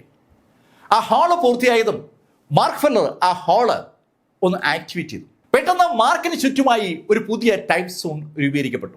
മാർക്കിന്റെ ആ ടൈം സോണിന് പുറത്ത് സകല നിയന്ത്രണവും അവിടെയുള്ള ആ ടൈം നിയന്ത്രിക്കുന്ന വ്യക്തിക്കോ അല്ലെങ്കിൽ സംവിധാനത്തിനാണെങ്കിൽ മാർക്ക് ഇപ്പോൾ സൃഷ്ടിച്ചിരിക്കുന്ന ആ സ്പേസ് ഹാളിനകത്ത് സകല നിയന്ത്രണവും മാർക്ക് ഫെല്ലർക്കാണ്. അത് മനസ്സിലായതും ആ ഏഞ്ചലുകളുടെ മുഖത്ത് ശരിക്കും അവിശ്വസനീയമായ ഒരു കാഴ്ച കണ്ട പ്രതീതിയാണ്. പ്രകാശത്തിൽ കുളിച്ചു നിൽക്കുന്ന ആ മേഖലയ്ക്കുള്ളിൽ ഒരു ചെറുപ്പക്കാരൻ ഇത് അവൻ്റെതായ ഒരു ലോകം സൃഷ്ടിച്ചിരിക്കുകയാണ്. അവിടെ ആ സ്പേസ് ഹാളിനകത്ത് അവനാണ് രാജാവ്. മാർക്കിനും അറിയാം താനാണ് ആ സ്പേസിനകത്ത് രാജാവെന്ന്. പക്ഷെ ആ സ്പേസിനെ മാർക്ക് എങ്ങനെ ആ കാണുന്ന പ്രകാശത്തിൽ നിന്ന് പുറത്തേക്ക് കൊണ്ടുപോകും? അതിനെക്കുറിച്ച് മാർക്ക് ആലോചിക്കുമ്പോൾ മൂന്നാമത്തെ ബെല്ലും മുഴങ്ങി. മൂന്നാമത്തെ ബെല്ല് മുഴങ്ങിയതും പെട്ടെന്ന് ആ എൻ്റെ പ്രകാശം ഏതാണ്ട് ഇരുട്ടായി മാറി. സകല സ്വിച്ചുകളും ഒന്നിച്ച് ഓഫ് ചെയ്യപ്പെടുമ്പോൾ എല്ലാവരും ഇരുട്ടാവുമല്ലോ. പെട്ടെന്ന് പവർ കട്ടായതുപോലെ മാർക്ക് പെട്ടെന്ന് ഒന്ന് ഞെട്ടിയെന്ന് പറയാം. ആ മൂന്നാമത്തെ ബെല്ല് എന്തൊരു സൂചനയാണ്. ഇപ്പൊ ഒരു മുഴക്കം അത് മാർക്കിന് കേൾക്കാം. എല്ലാ ഭാഗത്തു നിന്നും ആ മുഴക്കം കേൾക്കുകയാണ്. ശുദ്ധ ശൂന്യതയിൽ ആ മുഴക്കം കേൾക്കുമ്പോൾ ഒരു ഭയം ആർക്കായാലും ഉണ്ടാവുമല്ലോ. പക്ഷെ മാർക്കിന് ഇപ്പോൾ ഒരു കാര്യം കാണാം. ആ ഇരുട്ടിനിടയിലും തിളങ്ങുന്ന ആ വാച്ച് മാർക്ക് കാണുന്നുണ്ട്. 1-2 വാച്ചല്ല, ഒരുപാട് വാച്ചുകൾ. ആ വാച്ചുകളിലെ സൂചി ചലിക്കുന്നത് ഇപ്പോഴാണ് മാർക്ക് ശരിക്കും ശ്രദ്ധിക്കുന്നത്. ആ സൂചികൾ ചലിക്കുന്നത് എന്തോ സംഭവിക്കാൻ വേണ്ടിയാണ്. മാർക്ക് തന്റെ സ്പേസ് ഹാളിനെ മുന്നോട്ട് ചലിപ്പിക്കാനുള്ള ഒരു ശ്രമം തുടങ്ങി. മാർക്കിന്റെ ബോഡിയെ ആ വായുവിലേക്ക് ലയിപ്പിച്ച് ചേർത്തുകൊണ്ട് ചുറ്റുമുള്ള ആ സ്പേസ് ഹാളിനെയും കൊണ്ട് മുന്നോട്ട് കുതിക്കുകയാണ്. പക്ഷെ മുന്നോട്ട് കുതിക്കാൻ ശ്രമിക്കുമ്പോൾ മാർക്കിന് മുകളിൽ അനുഭവപ്പെടുന്ന പ്രഷറിന്റെ അളവ് വളരെ കൂടുതലാണെന്ന് മാർക്ക് മനസ്സിലായി. ചലിക്കാൻ വലിയ പാട്. പക്ഷേ മാർക്ക് പെട്ടെന്ന് കാല് തറയിലൊന്ന് ആഞ്ഞു ചവിട്ടി ആ ഗോൾഡൻ ആക്സ് ഒരിക്കൽ കൂടി സൃഷ്ടിച്ചു. ആ മഴു. ഇപ്പൊ ഒരു കൈയിൽ മഴുവും മറുകൈയിൽ കത്തിയും മാർക്കിന്റെ കയ്യിലുണ്ട്. അതേസമയത്ത് മാർക്കിന് ചുറ്റുമായി ആ സ്പേസ് ഹാളുമുണ്ട്. ആ സ്പേസ് ഹാളുമായി മാർക്ക് പെട്ടെന്ന് ഒന്ന് കുതിച്ചു. മാർക്ക് മുന്നോട്ട് കുതിക്കുമ്പോൾ മാർക്കിന് ചുറ്റുമുള്ള എൻറ്റയർ മേഖലയും അതുപോലെ കുതിക്കുകയാണ്. മാർക്കിന്റെ ബോഡി ആർക്കെങ്കിലും കാണാൻ പറ്റുമെന്ന് ചോദിച്ചാൽ ഇല്ല. കാണാൻ കഴിയുന്നത് രണ്ട് കാര്യങ്ങളാണ്. ഒരു വാളും പിന്നെ ഒരു മഴുവും. ഇടത് കൈയിൽ മഴുവും വലത് കൈയിൽ ആ വാളും. എന്നാൽ മാർക്കിന് ചുറ്റും ഒരു സ്പേസ് ഹാളുണ്ട്.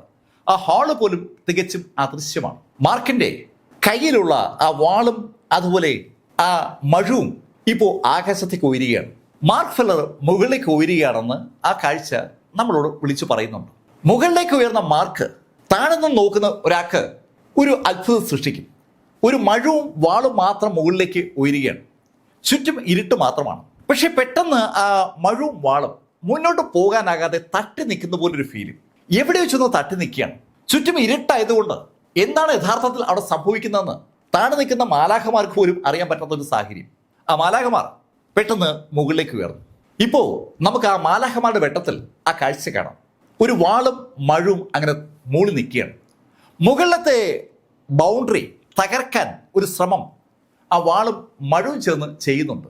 പക്ഷേ അനങ്ങുന്നില്ല. ഈ സമയത്താണ് ആ മാലാഖമാരുടെ കണ്ണിലെ ക്ലോക്കുകളിലെ സൂചി വീണ്ടും ഒരു പർട്ടിക്കുലർ നമ്പറിലെത്തിയത്.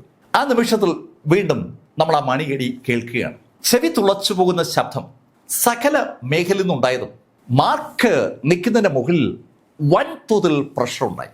ആ പ്രഷർ ഉണ്ടായ ഭാഗത്തുനിന്ന് സൂര്യൻ താഴേക്ക് അങ്ങനെ ജ്വലിച്ചു വരുന്ന ഒരു കാഴ്ച. സകല ഇരുട്ടിനെയും കീറി മുറിച്ചുകൊണ്ട് പ്രകാശം മാർക്കിന് മുകളിലേക്ക് ഇങ്ങനെ കുതിച്ചു വരികയാണ്. ശരിക്കും ഒരു വൻ ഷവറിനകത്ത് മാർക്ക് പെട്ടതുപോലെ നമുക്ക് ഇപ്പൊ തോന്നും.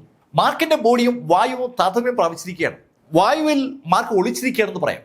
പക്ഷെ മാർക്കിന്റെ കയ്യിലുള്ള ആ രണ്ട് ആയുധങ്ങളും ഇപ്പോൾ ആ പ്രകാശത്ത് ഇങ്ങനെ കുളിച്ചു നിൽക്കുകയാണ്. മാർക്കിന് ബ്രേക്ക് ചെയ്യാൻ പറ്റാത്ത ശൈലിയിൽ മാർക്കിന്റെ മുകൾ ഭാഗം സീൽ ചെയ്യപ്പെട്ടു.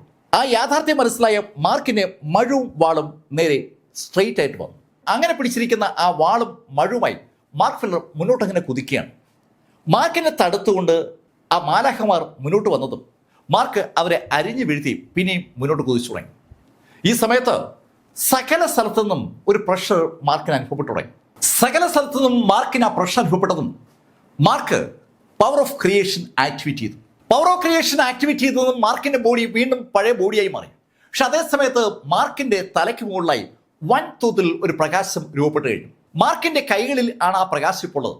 മാർക്ക് ആ പ്രകാശം ഉപയോഗിച്ചുകൊണ്ട് ചുറ്റുമുള്ള ബൗണ്ടറി തകർക്കാൻ ശ്രമിക്കുകയാണ്. ആ പ്രകാശം മാർക്ക് ആ ബൗണ്ടറി എന്ന് തോന്നുന്ന ഭാഗത്തേക്ക് പ്രസ് ചെയ്യുമ്പോൾ ആ ബൗണ്ടറി പുറകിലോട്ട് മാറുന്നല്ലാതെ മാർക്കിന് തകർക്കാൻ പറ്റുന്നില്ല.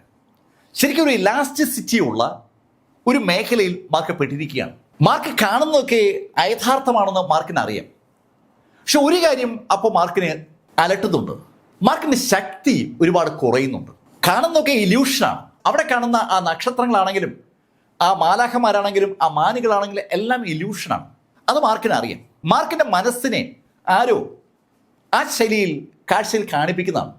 പക്ഷെ അങ്ങനെ മാർക്ക് കരുതുമ്പോഴും മാർക്കിന് മനസ്സിലാക്കാത്ത ചില കാര്യങ്ങളുണ്ട്. മാർക്ക് ആ മാന്ത്രിക മാനുകളിൽ നിന്ന് എനർജി സ്വീകരിച്ച് ആ സ്പേസ് ഹാള് റിപ്പയർ ചെയ്ത് കഴിഞ്ഞു. അതെങ്ങനെ പറ്റും? സകലതും ഇല്യൂഷൻ ആണെങ്കിൽ അത് പറ്റില്ലല്ലോ. രണ്ടാമത്തെ കാര്യം, മാർക്കിന്റെ ബോഡിയിൽ ഉണ്ടാകുന്ന ഊർജ നഷ്ടമാണ്. മാർക്ക് ഈ എതിരാളികളുമായി ഏറ്റുമുട്ടുമ്പോൾ അവിടെ എതിരാളികൾ ഉള്ളത് കൊണ്ടല്ലേ മാർക്കിന് ഊർജ്ജ നഷ്ടം ഉണ്ടാവുന്നത്. മാർക്കിന്റെ മനസ്സിൽ പല ചിന്തകളും വരികയാണ്. ആരോടും ചോദിക്കാൻ പറ്റുന്ന സാഹചര്യമല്ല. അവിടെ മാർക്കുമായി ബന്ധപ്പെടുന്ന ഒന്നുമില്ല. എല്ലാം മാർക്കിനുണ്ടാകുന്ന ഒരു തോന്നലാണെന്ന് മാർക്ക് മനസ്സിൽ കേന്ദ്രീകരിക്കുമ്പോൾ മാർക്ക് ഒരു കാഴ്ച കൂടി കണ്ടു. ഒരു കണ്ണ്, ഒരു ഒറ്റ കണ്ണ്. ആ ഒറ്റ കണ്ണ് മാർക്കിനെ തന്നെ അങ്ങനെ നോക്കി നിൽക്കുകയാണ്. ആ ഒറ്റ കണ്ണിലേക്ക് മാർക്കിന്റെ ദൃഷ്ടി പതിഞ്ഞതും ആ ഒറ്റ കണ്ണിൽ നിന്ന് പെട്ടെന്നാണ് മിന്നലുകൾ മാർക്ക് നേരെ പാഞ്ഞത്. അതിശക്തമായ മിന്നൽ. ആ മിന്നൽ മാർക്ക് ഫെല്ലറുടെ പുറത്ത് വീണാൽ മാർക്ക് ഫെല്ലർ അവിടെ അവസാനിക്കും. അത്ര പവർഫുൾ ആണ് ആ മിന്നലെന്ന് അത് പാഞ്ഞു വരുന്ന ആ നിമിഷത്തിൽ അത് കാണുന്ന ആർക്കും ബോധ്യമാവും. ആ ഏഞ്ചലുകൾ പെട്ടെന്ന് രണ്ട് ഭാഗത്തേക്ക് അങ്ങ് ഒഴിഞ്ഞു മാറി. മാർക്കിനും ആ ഒറ്റ കണ്ണിനുമിടയിൽ വേറെ ഒന്നും അവശേഷിക്കുന്നില്ല. ആ മിന്നൽ മാർക്കിന്റെ പുറത്ത് വീഴുമെന്ന് തോന്നിയ ആ നിമിഷത്തിൽ മാർക്കിനും മിന്നലിനുമിടയിൽ കറുത്ത വസ്ത്രധാരിയായ ഒരു രൂപം പ്രത്യക്ഷപ്പെട്ടു. ആ രൂപം ആ മിന്നലിനെ ഏതാണ്ട് പൂർണ്ണമായും തടുത്തു എന്ന് മാത്രമല്ല, ആ നിമിഷത്തിൽ ആ രൂപം മാർക്ക് ഫെല്ലറെ ഇടത് കൈകൊണ്ട് തൂക്കിയെടുക്കുകയും മുകളിലേക്ക് കുതിക്കുകയും ചെയ്തു. എന്താണ് സംഭവിക്കുന്നതെന്ന് മാർക്കിന് മനസ്സിലാകുമ്പോഴേക്കും മാർക്ക് ഫെല്ലർ ഇൻവെസ്റ്റർ ഓഫ് ഗോഡ്സിനകത്ത് മടങ്ങി എത്തിക്കഴിഞ്ഞു. മാർക്ക് അമ്പരപ്പോടെ തന്റെ മുന്നിൽ നിൽക്കുന്ന ആ കറുത്ത രൂപത്തെ നോക്കിയപ്പോൾ മാർക്ക് അറിയാതെ കൈകൾ കൂപ്പിപ്പോവുകയാണ്. അത് സാക്ഷാൽ മാസ്റ്റർ ഊജിയാണ്. ഈ സംഭവവികാസങ്ങൾ അവിടെ അങ്ങനെ അരങ്ങേറുമ്പോൾ ചാങ്മാങ്ങും ജൂവും ഒരു മലയിടുക്കിൽ എത്തിയിരിക്കുകയാണ്. ആ മലയിടുക്കിൽ അവര് ആ ഹാർട്ടുകളുടെ സാന്നിധ്യം കാണുന്നുണ്ട്. ചാങ്മാങ്ങിന്റെ ബോഡിയിലുള്ള ആ സേക്രഡ് ഹാർട്ടുകളുടെ ബാക്കി സേക്രഡ് ഹാർട്ടുകൾ അന്വേഷിച്ചിറങ്ങിയ ചാങ്മാങ്ങും ജൂവും ആ മലയിടുക്കിൽ എത്തുമ്പോൾ അവർക്കറിയാം ആ മലയിടുക്കിൽ അവരെ കാത്ത് ആ ഹാർട്ട് ഉണ്ടാവും. പക്ഷെ ഒരു കാര്യം കൂടി അവർക്കറിയാം, അവിടെ ആ ഹാർട്ടുകൾ സൂക്ഷിക്കുന്ന ആളുകൾ അതിശക്തരായിരിക്കും. ചാങ്മാങ്ങും ജൂവും ആ ഒരു ധാരണയോട് കൂടിയാണ് ആ മല ഇടുക്കിലേക്ക് കടന്നത്. ആ മല ഇടുക്കിനെ കുറിച്ച് അവർക്ക് വലിയ ധാരണയൊന്നുമില്ല. പക്ഷേ ആ മല ഇടുക്കിലേക്ക് കടന്നപ്പോൾ ജൂ ചാങ്മാങ്ങിനോട് പറഞ്ഞു, ചാങ്, ഒരു പ്രശ്നം ഫീൽ ചെയ്യുന്നുണ്ട്, ഒരു പ്രഷർ അനുഭവപ്പെടുന്നില്ലേ? അത് ജൂ എനിക്കും അനുഭവപ്പെടുന്നുണ്ട്. അവർ ഇതുവരെ അനുഭവപ്പെട്ടിട്ടില്ലാത്ത ശൈലിയിലുള്ള ഒരു പ്രഷർ ആ മലയിടുക്കിലുണ്ട്. ജൂ പെട്ടെന്ന് അവിടേക്ക് ഒന്ന് നോക്കിയിട്ട് ഷാങ് മാങ്ങിനോട് പറഞ്ഞു, ഷാങ്, ഇവിടെ ഒരു ഫോർമേഷൻ ആക്റ്റീവാണ്. അതെ ജൂ, എനിക്കും തോന്നുന്നുണ്ട് ഫോർമേഷൻ ഉണ്ടെന്ന്. അനവധി മലകളുടെ ഒരു നിരയിലാണ് അവർ വന്ന് പെട്ടിരിക്കുന്നത്. ഓരോ മലകൾക്കിടയിലും മലകളെ ബന്ധിപ്പിക്കുന്ന പാതകളുണ്ട്. ആ പാതയിലൂടെ ഷാങ്ങും ജൂവും ഈ കാര്യങ്ങളൊക്കെ സംസാരിച്ചുകൊണ്ട് സാവധാനം മുന്നേറുകയാണ്. വളരെ വിജിലൻ്റ് ആയിട്ടാണ് അവർ നടക്കുന്നത്. എന്തോ ഒരു വിഷയം അവിടെ ഉണ്ടെന്ന് അവർക്കറിയാം. അവരെതിരിടാൻ പോകുന്ന ആളുകൾ അതിശക്തരായിരിക്കുമെന്നൊരു ധാരണ ഷാങ് മാങ്ങിനും ജൂനും ഉണ്ട്. അവരങ്ങനെ മുന്നോട്ട് നടന്നു വരുമ്പോൾ മൂന്നാമത്തെ മലയുടെ മുന്നിൽ നിന്ന് ഒരു ചെറുപ്പക്കാരൻ നടന്ന് അവർക്ക് മുന്നിലേക്ക് വന്നു. ഷാങ് മാങ്ങിനും ജൂനും മുന്നിലേക്ക് വന്ന ചെറുപ്പക്കാരൻ്റെ കയ്യിൽ ഒരു ചെസ് ബോർഡുണ്ട്. ആ ചെസ് ബോർഡുള്ള ചെറുപ്പക്കാരനെ നമ്മൾ ഇതിനു മുമ്പ് കണ്ടിട്ടുണ്ട്. മാർക്കിന്റെ ഒപ്പം ഉണ്ടായിരുന്ന മാർക്കിനെയും കൂട്ടിനെയും ചതിക്കാൻ ശ്രമിച്ച് അതേ കഥാപാത്രമാണ് ചെസ് ബോർഡുമായി എത്തിയിരിക്കുന്നത്. ആ ചെറുപ്പക്കാരന്റെ കയ്യിലിരിക്കുന്ന ചെസ് ബോർഡിലേക്ക് ഷാങ് മാങ്ങും ജൂ നോക്കുമ്പോൾ ആ ചെറുപ്പക്കാരൻ ഷാങ് മാങ്ങിനോടായി പറഞ്ഞു, ഹേയ് സുഹൃത്തെ, നിന്റെ കൈവശം ഇപ്പോ 7 ബൗണ്ട്ലെസ് ഹാർട്ടുകളുണ്ട് എന്ന് പറയുമ്പോൾ 63 സീക്രട്ട് ഹാർട്ടുകൾ. നീ അതെനിക്ക് ഹാൻഡ് ഓവർ ചെയ്യും. അങ്ങനെയാണെങ്കിൽ നിനക്ക് ജീവനോടെ ഇവിടുന്ന് തിരിച്ചു പോകാം. ആ ചെസ് ബോർഡ് കൈവശം വെച്ചിരിക്കുന്ന ആ ചെറുപ്പക്കാരന്റെ ആ ഡയലോഗ് കേട്ടതും ജൂ അവനെ ചീത്ത വിളിച്ചുകൊണ്ട് അവനോട് പറഞ്ഞു, ഹേ, ഞങ്ങൾ പാടുപെട്ട് നേടിയ സീക്രട്ട് ഹാർട്ടുകൾ നിനക്ക് നൽകാനോ? നീ ആരോടായി സംസാരിക്കുന്നത് അറിയാവോ? അത് കേട്ടതും ആ ചെറുപ്പക്കാരൻ ആ ചെസ് ബോർഡ് സാവധാനം ഇങ്ങനെ മുകളിലേക്ക് ഇട്ടു. ആ ചെസ് ബോർഡ് ഇങ്ങനെ മുകളിലേക്ക് ഇട്ടപ്പോൾ ആ ചെസ് ബോർഡിലെ കരിക്കളും ഓട്ടോമാറ്റിക്കായിട്ട് മുകളിലേക്ക് അങ്ങ് തെറിക്കുകയാണ്. ആ ചെസ് ബോർഡിനൊപ്പം ആ കരിക്കളും മുകളിലേക്ക് തെറിച്ചതും അവിടെയുള്ള അന്തരീക്ഷം ആകെ മാറി. അന്തരീക്ഷത്തിൽ ചെസ് ബോർഡിൽ നിന്ന് മുകളിലേക്ക് വന്ന ആനകളെയും കുതിരകളെയും അതുപോലെ തേരും രാജാവും രാജ്ഞിയും കാലാൾപ്പടയും എല്ലാം ഉണ്ട്. സകലതിനും ജീവൻ വെച്ചിരിക്കുന്നു എന്ന് പറയാം. കറുപ്പും വെളുപ്പും കലർന്ന ഒരു പട ഇതാ ഷാങ് മാങ്ങിനും ജൂവിനും മുകളിൽ അന്തരീക്ഷത്തിൽ അങ്ങനെ തങ്ങി നിൽക്കുകയാണ്.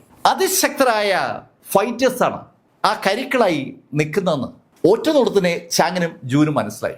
തങ്ങളെ എതിരിടുന്ന കഥാപാത്രം ശക്തനാണ്, മാന്ത്രിക ആയുധങ്ങളുമായി നല്ല ബന്ധമുള്ള ആളാണ്. ആ 2 കാര്യങ്ങളും അവർക്ക് ഏതാണ്ട് ഉറപ്പാണ്.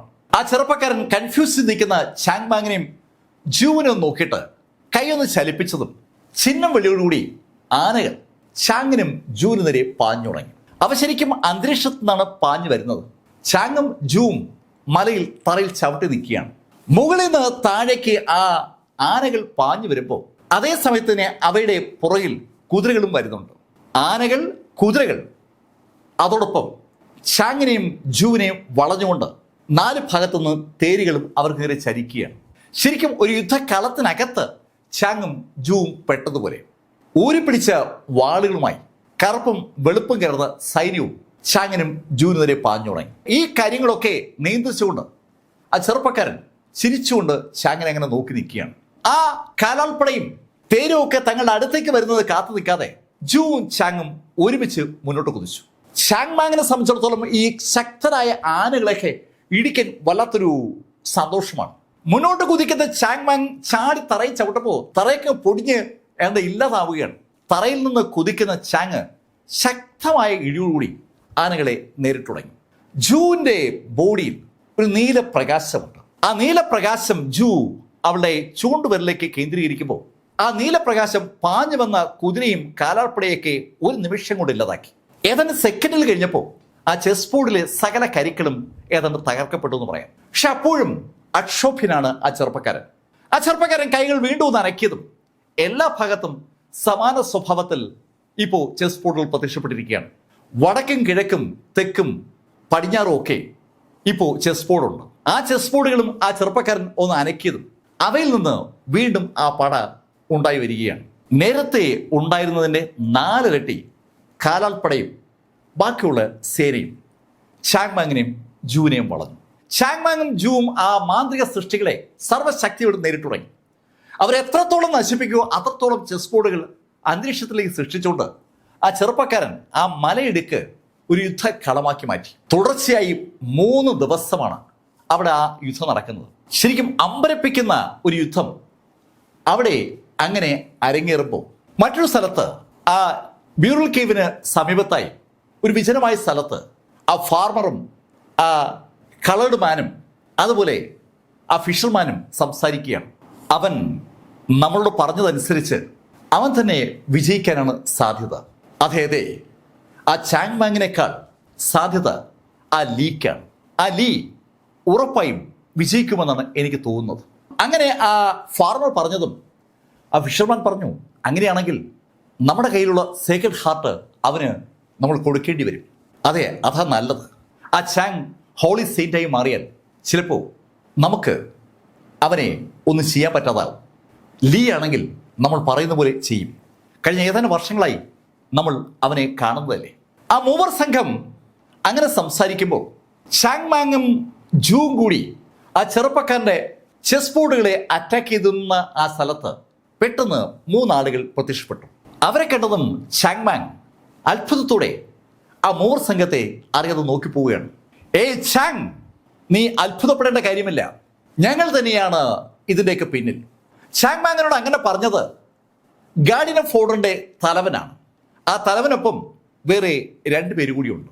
ശരിക്കും അവർ 3 പേരുമാണ് ഗാർഡിയൻ ഓഫ് ഓർഡറിൻ്റെ എല്ലാം.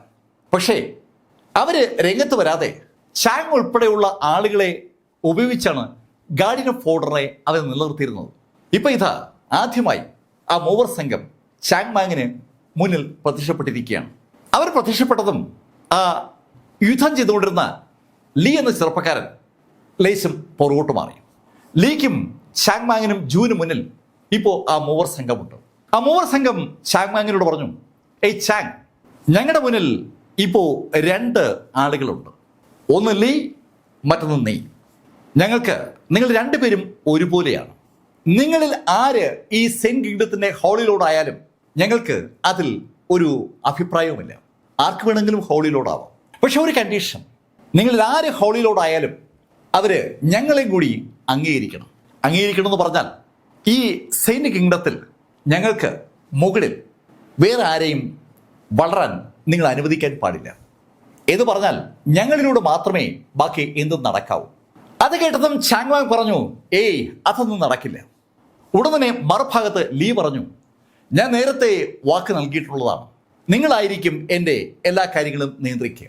ലീയുടെ വാക്കുകൾ വളരെ വ്യക്തമാണ്. ശരിക്കും ഒരു പ്ലാൻഡ് ഡയലോഗാണ് അവിടെ നടക്കുന്നതെന്ന് അത് കേൾക്കുന്ന ആർക്കും അറിയാം. ചാങ് മാങ്ങിനെയും ജൂവിനെയും ഒന്ന് നോക്കിയിട്ട് ആ മൂവർ സംഘം ചാങ് മാങ്ങിനോടും ജൂവിനോടായി പറഞ്ഞു, നോക്ക്, നിങ്ങളോട് ഞങ്ങൾക്ക് വ്യക്തിപരമായി എതിർപ്പില്ല, പക്ഷേ ഒരാളിവിടെ ഹോളി ലോർഡായി മാറണമെങ്കിൽ 81 സേക്രഡ് ഹാർട്ടുകൾ വേണം.